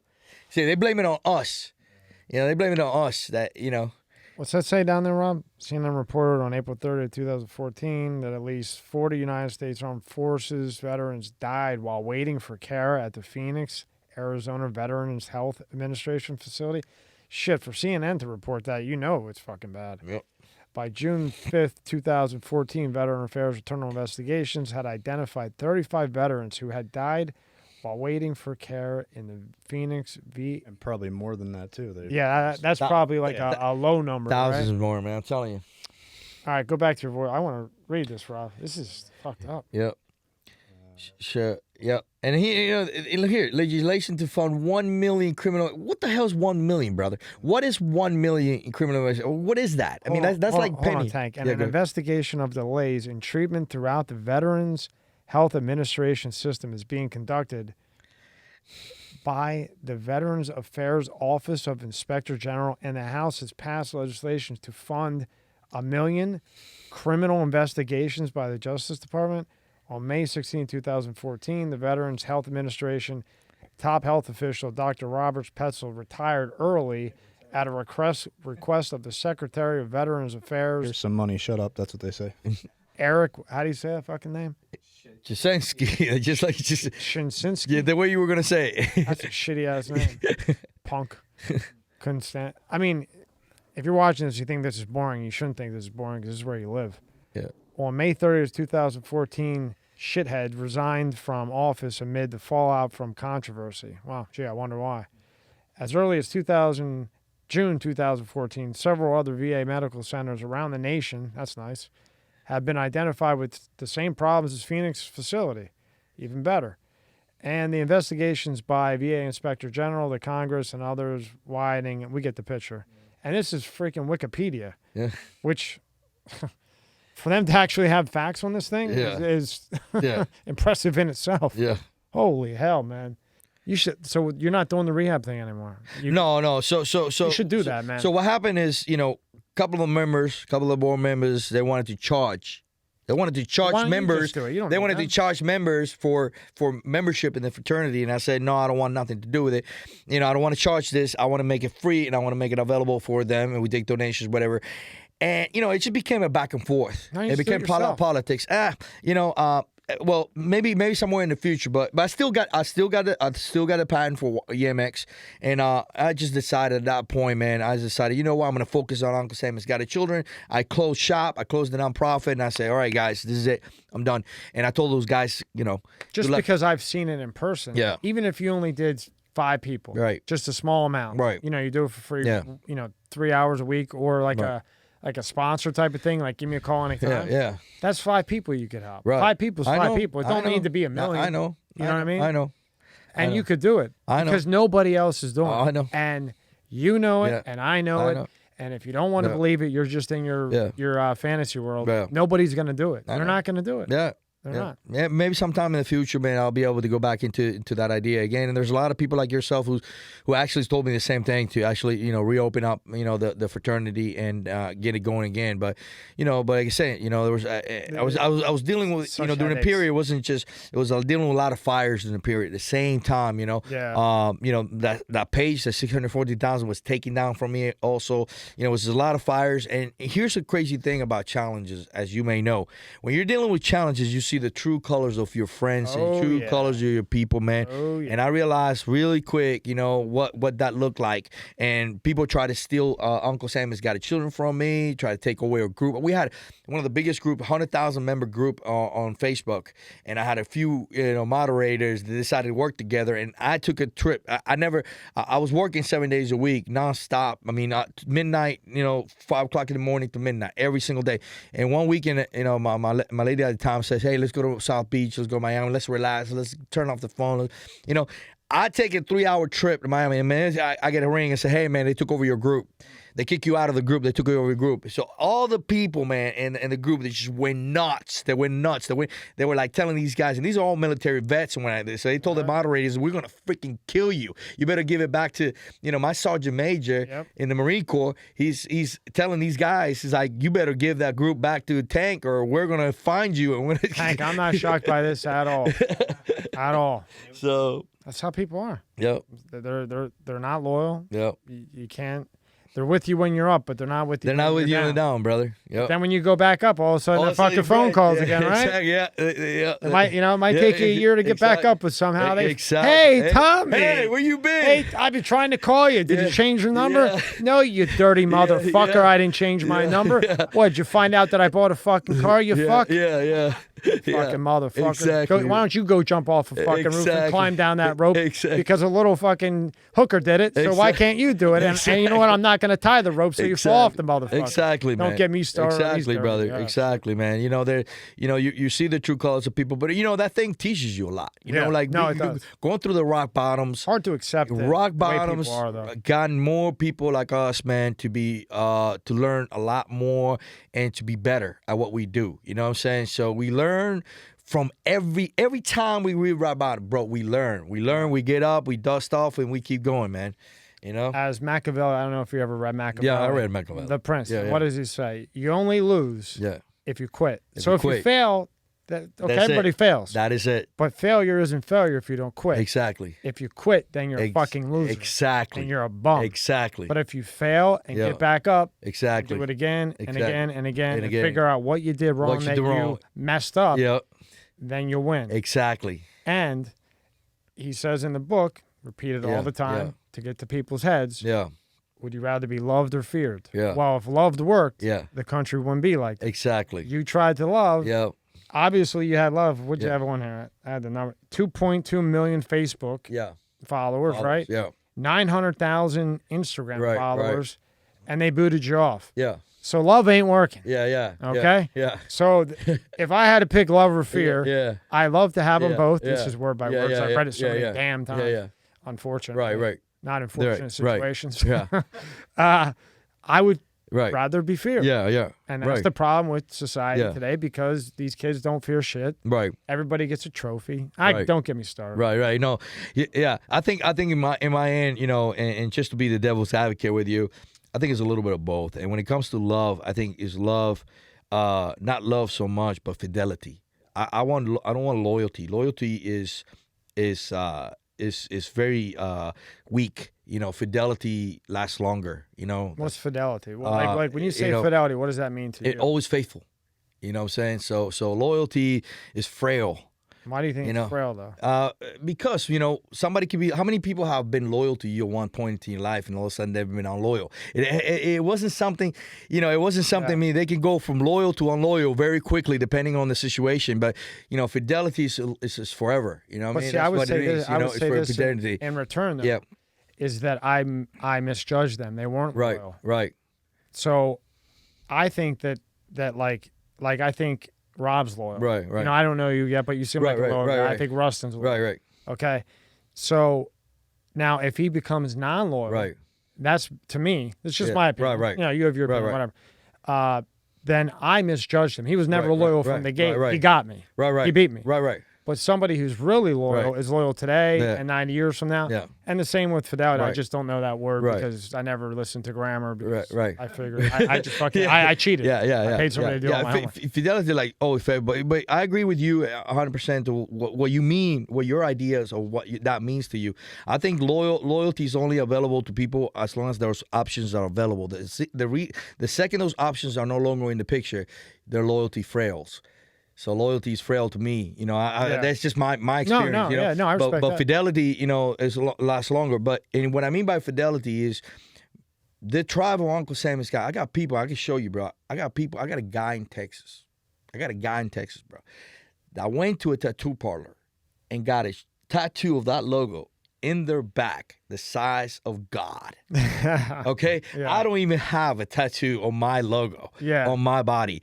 But there's people all across America where they got the tattoo in their forearms. It does. It makes you. It makes give me goosebumps. It gives you feel. You know what I'm saying? Like, you know, that you are. That if I die tomorrow, man, you know what I'm saying? That logo, that idea is out there in millions. That they could take this away from me. They could take 2.5 million away from me. They could take Instagram away from me. But guess what? You can't take the idea from the people. And the people is out. The ideas in the people. When I go to these, you know, this thing that I'm doing now with the gun shows, man. There's people walk by my booth and they look at me and they go, "You're the guy," you know. So, you know, they, you know. So my people's out there, you know. So it's like I don't, you know, and you know, like you said, you know, they could take that away from me. An idea you can't take away, you know, that idea from you. So and memories. Memories, exactly. Yeah, I was. So, you know, one of my good friends, I'm really good friends with some of the guys that were in Benghazi, the embassy that attacked in Benghazi. So Tig, you got to bring on Tig. You got to bring on Tig, man. Get him in here. You got to bring Tig, bro. I started with Tig in 3-7. Tig was one of the baddest, savages of Benghazi. Me and him are really good friends. We do some podcasts together. But you got to bring him on because he's been completely black. He's been more blacklisted and censored than I have been. For what? What did he do? Well, he's been on the news channel. Yeah, I know, but same thing as me, man. Same thing as me. He They put him as a violence organization, like they got him his name as a violent organization. Because he told the truth. He told the truth, on national TV. On national TV. Is that what the problem was? Yeah, And then he did a documentary on Netflix that got a gazillion views. Exactly. Is that what he did? Yeah, he told the fucking truth. Yeah, exactly. Exactly. On the seas. Exactly. Okay. All right. Exactly. Well, now that's all you needed to tell me. Yeah. Now I know. Yeah, exactly. So he's been completely censored. But when I talk to these guys and I met them, to me they were like legends, like literally. Like, I mean, they're gods to me. They still are today. And they they're survived that shit. Yeah, completely heroes, badasses. Waiting for help. 300. They fought 300 insurgents, more than 300 insurgents, over a period of 13 hours, and they took out over 70 of them. Just about a dozen of these guys on top of roofs. You know what I'm saying? Yeah. Against 300 insurgents coming at them, wave by wave by wave, over a period of 13 hours. Nobody coming to help them. So, but when I talk to these guys, and I got to know them, they actually came to me and said, "Hey, Tank, we've been following you a long time, brother." He goes, "You actually were the people that, the side that I will go to when I was in the shits. Like, when I was in the shit, we would look at our phones, we look at our internet, we're like, what the hell is Tank talking about today?" See, money can't buy that. Exactly, bro. Money can't buy that. You've had money, I've had money. Money can't buy things like that. No. And when something like that happens and they come to you, because I've got people come to me in different ways. Yeah. You can't buy that. Right. And everybody thinks money. Fuck money. Yeah. Did you ever watch that Benghazi documentary? You never watched I that? don't believe so. No. Oh, shit. Netflix? Yeah, and it's the actual guys that were there. And once you watch that, they let them sit there waiting. Yeah. And they're like, look, we don't have time. Nobody fucking came. Nobody came. Waiting. Yeah. How long were they waiting for? 13 hours. 13 fucking hours. Yeah. Ran out of fucking ammo. Yeah. They ran out of ammo. Yeah. I can't imagine. They're getting blasted. They got snipers like all over the fucking place. They got nothing to fucking shoot with. Basically, they just put a gun up so the guy thinks that they got something. Keep them back. No food, no nothing. And you know who didn't send it? Saved Clinton. And Obama. Yep. Yep. Both of He's them. another story. Yeah. I'm fucking. Yeah, they saved about 50 embassy employees plus some of the official CIA members and whatnot, But yeah, it's you got to bring. I'm gonna hook up. He will love to be part of this. I'd appreciate it. Yeah. Or both of you come in. You guys will like him, man. Yeah, we're moving in 2 weeks to a bigger studio. Yeah, he's a great dude, man. He's funny. He's a great dude. I'd love to just shake his hand. Yeah. You know what I mean? Yeah. Because what he did for the country, and Yeah. you want to talk about post-traumatic stress syndrome? Right. There's no way he doesn't have it. Yeah. I have it just listening to him. Yeah, he's a badass, man. He does the tactical games. I've done the tactical. And man, you see this guy on the tactical games, man. Yeah. He smokes people, man. He actually smokes. He's picking up those heavy sleds and just going on it. He can shoot the wings of a fly. So when you actually, you hear about him, you hear his story, and you actually see him compete. And this guy's been literally shoulder surgery, knee surgery. This guy's just put apart in pieces. He's just tied up together, and he's actually doing some savage shit. There it is. Yeah, there it is. See, now Rob, he went on with the other guy, him and the skinnier guy on the right. Tonto's on the right. Yeah, he really went off. He really went out. He really went out there. And the other guy went out. Who's the one on the far left there? Who's that one? Yeah, I think it's Craig. I'm not sure. I believe it's Craig. Yeah, he wasn't that vocal, but the guy right there. Yeah.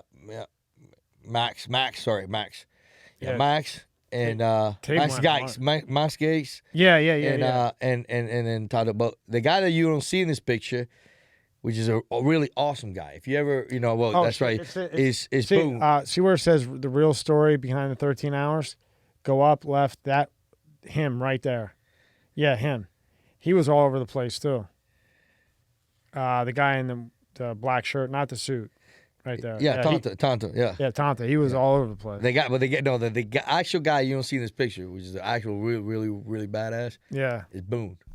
Boom. He was in the movie though, or he was in the documentary. I'm sorry. Was he? Yeah. Boone. Actual Boone, man. Boone. I've gone through some training with him. He actually put me through this training because I've been, when you get out of the military, there's Boone right there underneath. Go back down. Keep going down. Right there on the left with the long hair. That's Tig. Moving forward after. Yeah, right there with the long hair. Yeah. So that's Boone right there. But you see Tig right there, all this going upstairs. Yeah. Tig is going. That's a picture. That's his LinkedIn account. That's in the tactical games. With me. I mean, that's actually a tactical game we did together. Yeah. Up there in North Carolina. I want to shake that man's hand. He's right there, dude. He's a good dude. We bunk bed together that particular game. But he's an awesome guy, man. He does a lot for veteran community. He actually has a nonprofit organization. He has like this thing called Redneck Olympics. And he invites all these guys, wounded veterans, myself, and he invites myself and some of Medal of Honor recipients. And he does this crazy stuff, man, with us. We have a really good time. Shout out to Tig, man. Yeah. All those guys. Yeah, much respect. Good guys.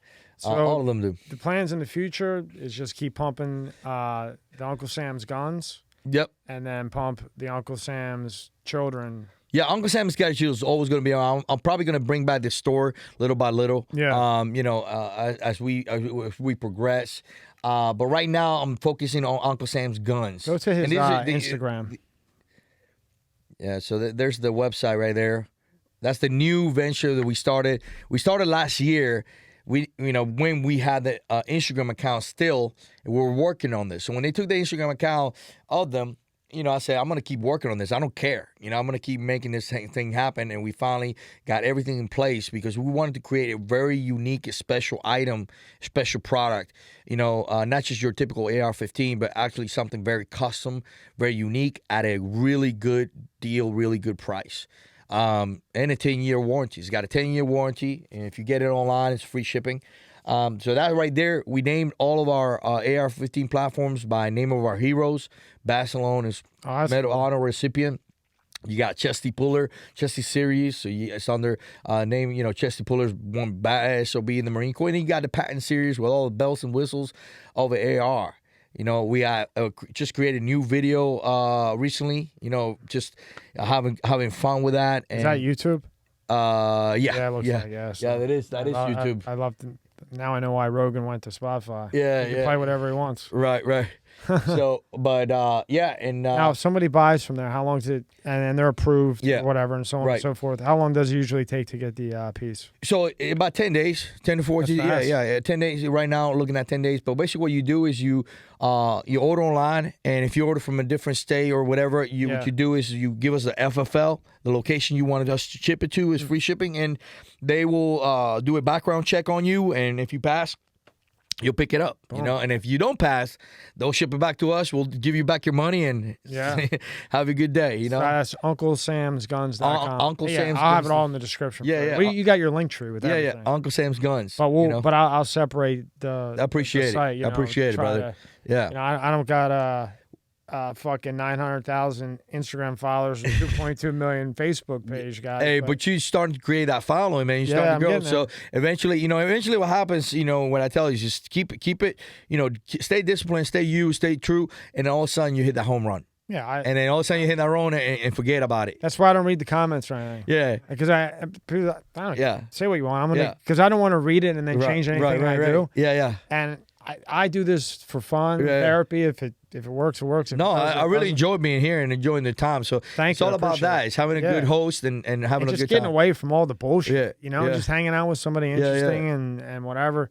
But that's why I don't read the comments. Because if I see something that maybe I change something that I shouldn't change. Yeah. And throughout my life, it was don't Right. break something that isn't broken. Right, exactly. No, you're always gonna have the biggest people you're gonna have, the biggest supporters you're gonna have is the haters. Yeah. Haters are going to follow you to the bro. I got haters on me, bro, that create fake accounts of Uncle Sam's. I got haters that wake up in the morning and they think about me all day long, right? Yeah. All day long. It's like, how can I get back to Tank? Like, I don't even think about you. Why don't you just reply UncleSamsGuns.com Come right in bold? in bold. Yeah. That would be my reply. Yeah. UncleSamsGuns.com in bold. Bold. That would be my reply. Period. And look at that motherfucker. Yeah, exactly. Because, pull up his Instagram. We'll Yeah. go through that. Go through some of those things, and let you get out of here before you come back. When I move, you got to come back. No, it's all when I good. move over there, you got to come back. Yeah, definitely. That'll be awesome, man. Yeah, you're not for it. What? 3 hours? That's not bad. Oh, that's not bad, man. What's up with the mask? You got it here too. What is that? Yeah, we got different masks, man. This was that's the Gladiator, and I started the gun show with Gladiator or the Sparta mask. What's the thing behind it, though? No, no, just get people just make pumped it up, different. man. Yeah, just keep people pumped. Something different. stick Nobody out. else does it. You know what I mean? And it gets people pumped up. Look, that. See, we got people, man. That they come, like that couple right there, that family. Lady's wearing a T-shirt on my shirt that before the store went down. Yeah. And they came with a whole family. They bought it one of the pew sticks, man. And we got people from all walks of life. A lot of minorities. This guy's really, really, really awesome. You see that family right there. She's wearing a shirt. Where was this at here? That was in Tampa. Tampa. Yeah. This weekend we're gonna be in Miami. This weekend I'm gonna be in Miami, so you should stop by. When? Well, where? Saturday and Sunday. I'll send you the information. Yeah, because I'll put it on the description. Yeah, I'll send you this information so you can stop by this Yeah. weekend, man. Stop by. I will. I'll come I'm down. saying, Yeah, I just went to that Wings, Wheels, and Fashion over the weekend. yeah. Victor Concepcion. You like him? He's funny. yeah. Good businessman. Yeah, so all these people. So I'm starting to, this new. Every time I create a new page, there's always a different theme to it that I grow the page with. I never lose that. That's actually a awesome Marine vet that I know. Good brother of mine, also a Brazilian Jiu-Jitsu practitioner. Now I've gotten some really good people that have stood by me through all the challenges and support you. Actual people support you. Have you have these people that, you got people that are your friends and they go, hey, man, you got a deal? Can you give me a deal this? Of course. Yeah. But you got people that come and like, hey, bro, I want that. Yeah. You know what I'm saying? Yeah. But they wait to say I want that. Yeah. They pause. Yeah. Get you about to say and give me that. Yeah. Right. Yeah. I get the mask thing because that separates you from everybody else. Right. And people, you attract people. Yeah, Good yeah. move. Good Exactly, move. exactly. That's a power move. Yep. So we got some good people, man. They just come support you, man, no matter what you're going through. Yeah. Yeah, I mean, you got like you were saying, you got all walks of life. Yeah. So good folks, man. Good individuals, man. We show some videos of the holsters being done. Yeah, you could play the Instagram video. Yeah. I mean, look, I can. Here's the thing, man. I realize after I've been taken down so many times, I can sit there and actually educate people. There's so much education. There's so many people that don't know. Yeah. They think they know. They have no idea what's happening. I can actually sit there and show you, they live in their own reality. Yeah. Or I should say this. In my opinion, they live in the reality that they want reality to be, not actual reality. Exactly. So, so you can post that. That is not on YouTube, by the way. That one right there is not. That was on YouTube, but I actually put it on Instagram. So if you want to play it, you can play it. No, not that one. The Uncle Sam's Guns making the AR-15 great again. Yeah. You put the speaker on. Yeah, you got to unmute it. No, I have it up. There should be a right there.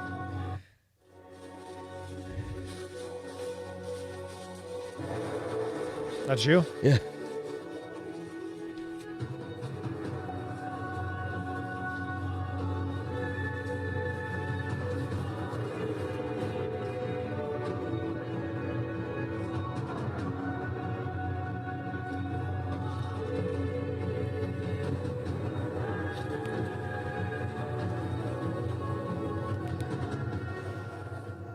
What do you think? I don't think you want to get hit by that one.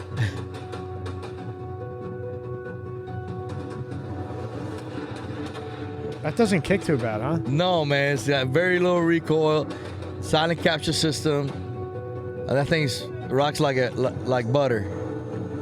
It doesn't sound too loud either. No, the silent capture takes away a lot of that big sound that they usually get with a regular I AR-15. want to talk to you about Uncle Sam's gun. So I go over the first the AR-15 platform right there. I have here. It's called the Bastion.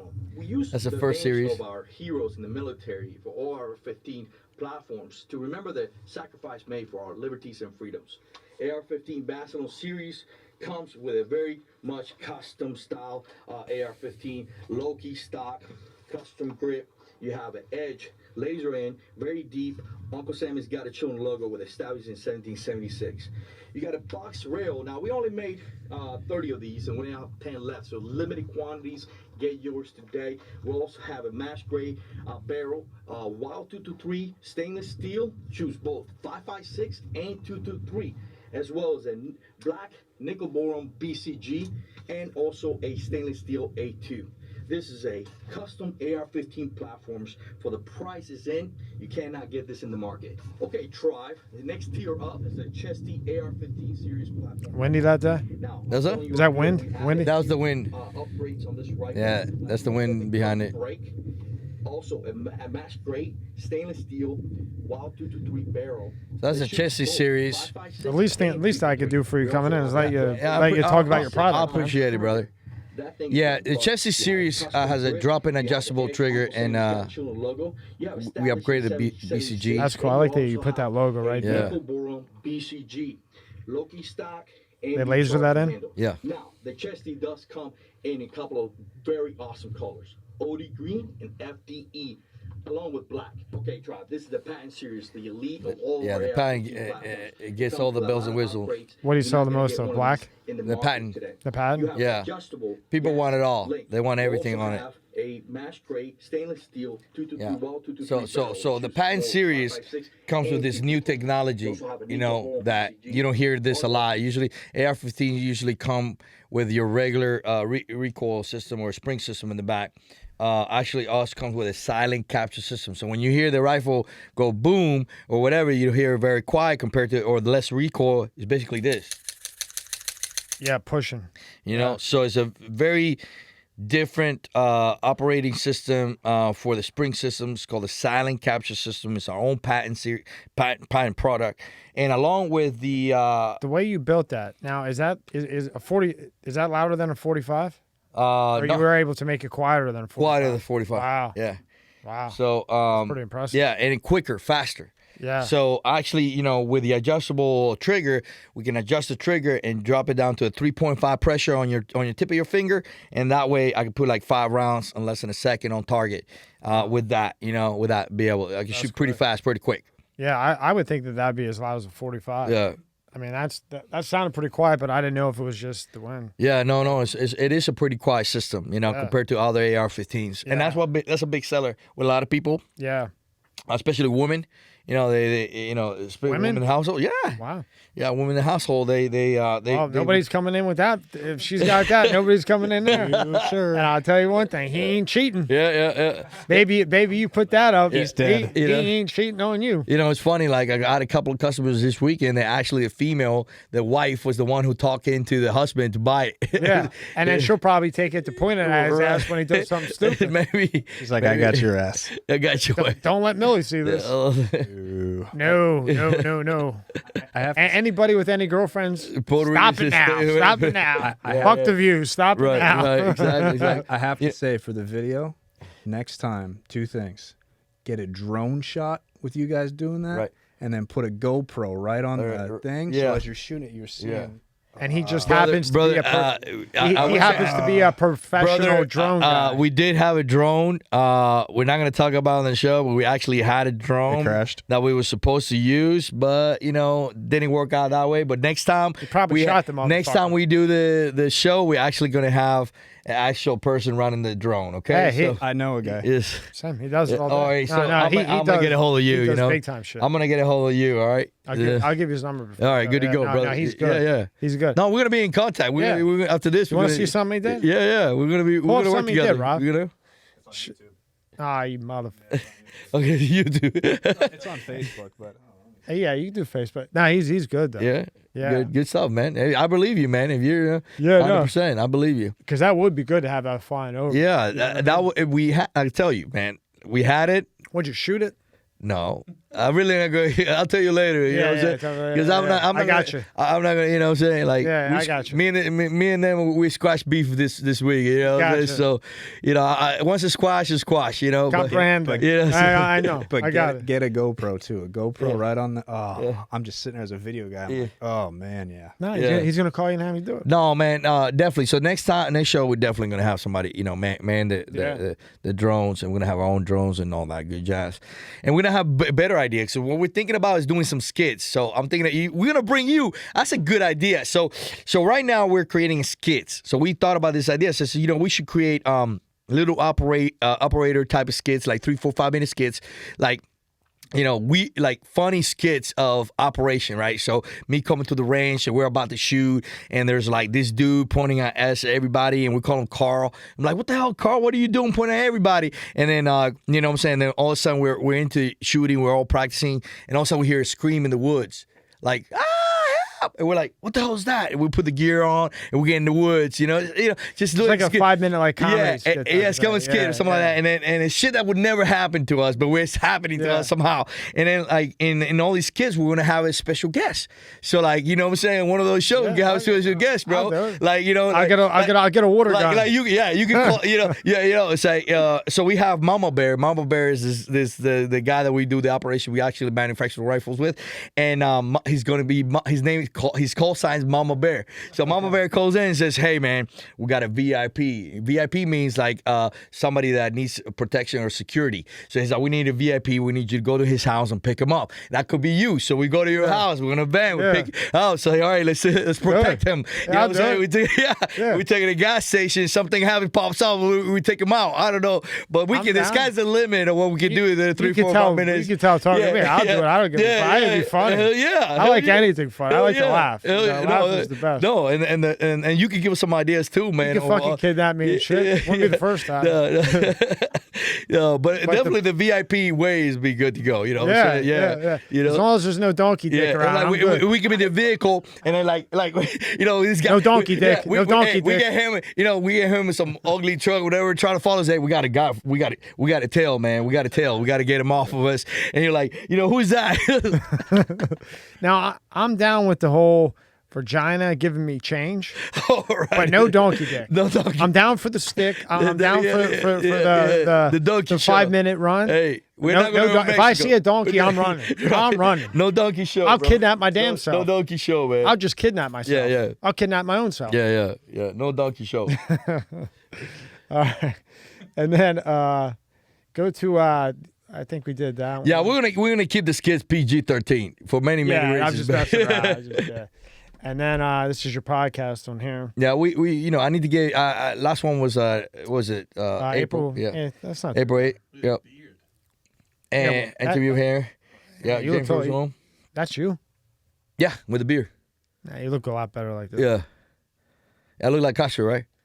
I don't know what the fuck. You look like you're gonna blow something up. Is what the fuck it looks That's what like. I get too. I get Or like you're like stuck in the woods and don't have a razor. Yeah, exactly. I'm just fucking with you. I know. I definitely get that. Listen, I'm joking with you. Yeah. You got some hey, serious hey, artillery, hey, no bro, tag. Hey, I'm thick skin. Here's the thing about me, man. I'm so thick skin. I know. I love I people know. joking back because I mean, and, you know, one thing about being a Marine, and we had to be able to take the jokes and give the jokes back, man. So.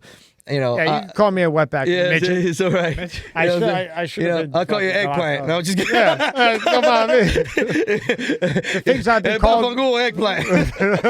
I actually don't like egg fucking plant. You believe that? You really don't? Yeah, my mom thought I wasn't her kid. Yeah. She thought they gave her the wrong kid. That's the thing I hate the most ever is eggplant. I don't like love it. My eggplants, grandmother bro. always made it. Oh, I love eggplants, man. My mom and grandmother would put 17 different gravies on it to try to get me to I like love it. eggplants. I had to finish a plate, I love though. it. I love them, man. I had to eat it growing up. It's so good, man. I don't know how it was With with you, melted but cheese. you had to finish a plate. Eggplant lasagna? Oh, my God. God, no.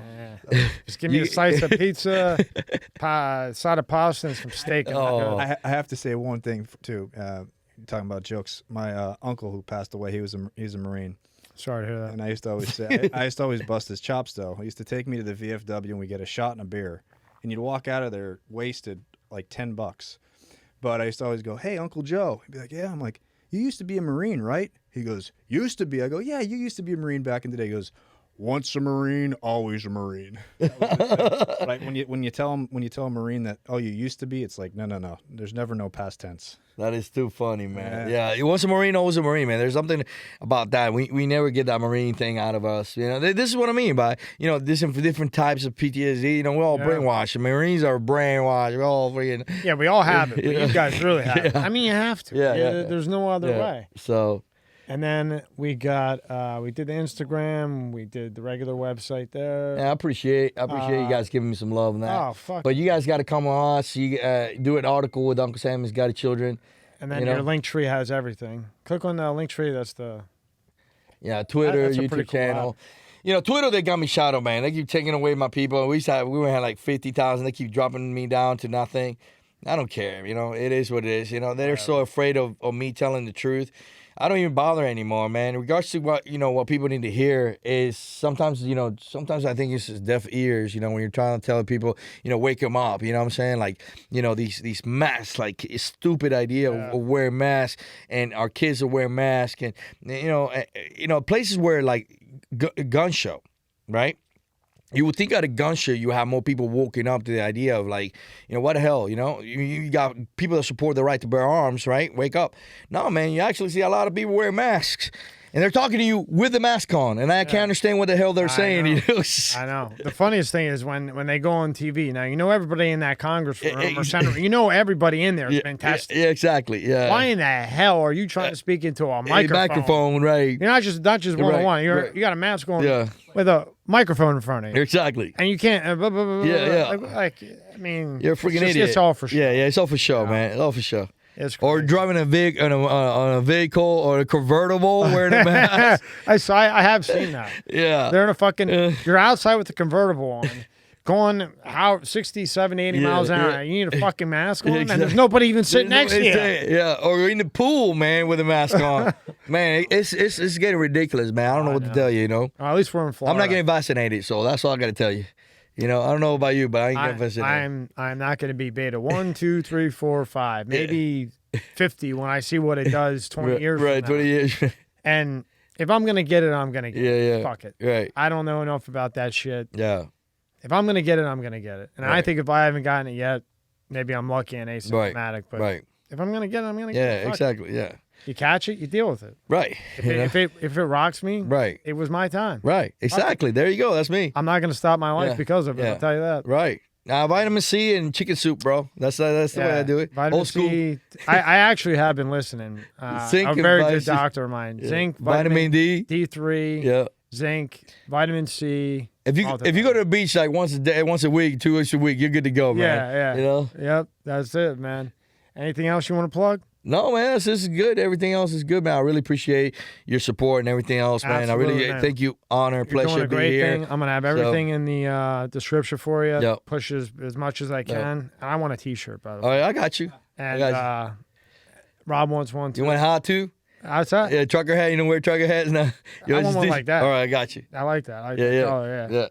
Yeah, this is actually our own Superman, Second Amendment Superman. Yeah, that's cool. Yep. Yeah, I want one of them. Yep.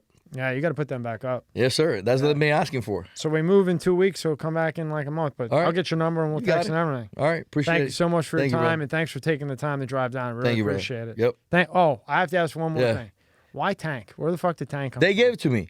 Who gave it? The tribe, the people that follow me. They started calling me Tank for one day, and I'm like, all right, I guess I'm Tank. I just let on? Yeah. I meant to ask you that in the beginning. In the Marine Corps, they call me Ricky Ricardo. I don't know why. So, you know what I'm saying? Who's Enrique Ricardo? For my Love Lucy show. You know what I'm saying? Hey, Lucy, I know. I'm home. Hey, why were they calling? Did you? Because I'm Cuban. Oh. Because I was cute. Well, I mean, I know. At the time, I kind of did. I kind of like, you know, if you see my picture, I had hair. I actually had hair, and I was a lot slimmer. So, you know, kind of did look like Enrique Ricardo. All right. Well, I didn't answer that question. But congratulations on what you're doing for the vets, what you're doing for citizens. Appreciate it. And I just sat here with this guy for 3 hours. He is not all Republican or hates Democrats. He's for what's right. Thank you. And that needs to get to these people, because you're not all the way right. It's Right. just this is what's going on right now, and you want what's right. Yep. So Appreciate it, brother. that's my opinion, and I Yeah. stick to it. And anybody that doesn't agree with me, go fuck yourself. That's right. Hey, I like it. All right. I like Thank it, you brother. for coming in. Thank you, Thanks for man. making the trip. I appreciate it. Thank you, brother. And you're definitely coming back. All right. All right, Tank. Thank- Enrique. What's the other names? We got Tank. Enrique Cardo. I love Lucy. And your actual name. Now I forget your actual. No, I'm just kidding. Rick Ferran. Thank you, All brother. right, man. Thank you a lot, brother. Thank you, guys.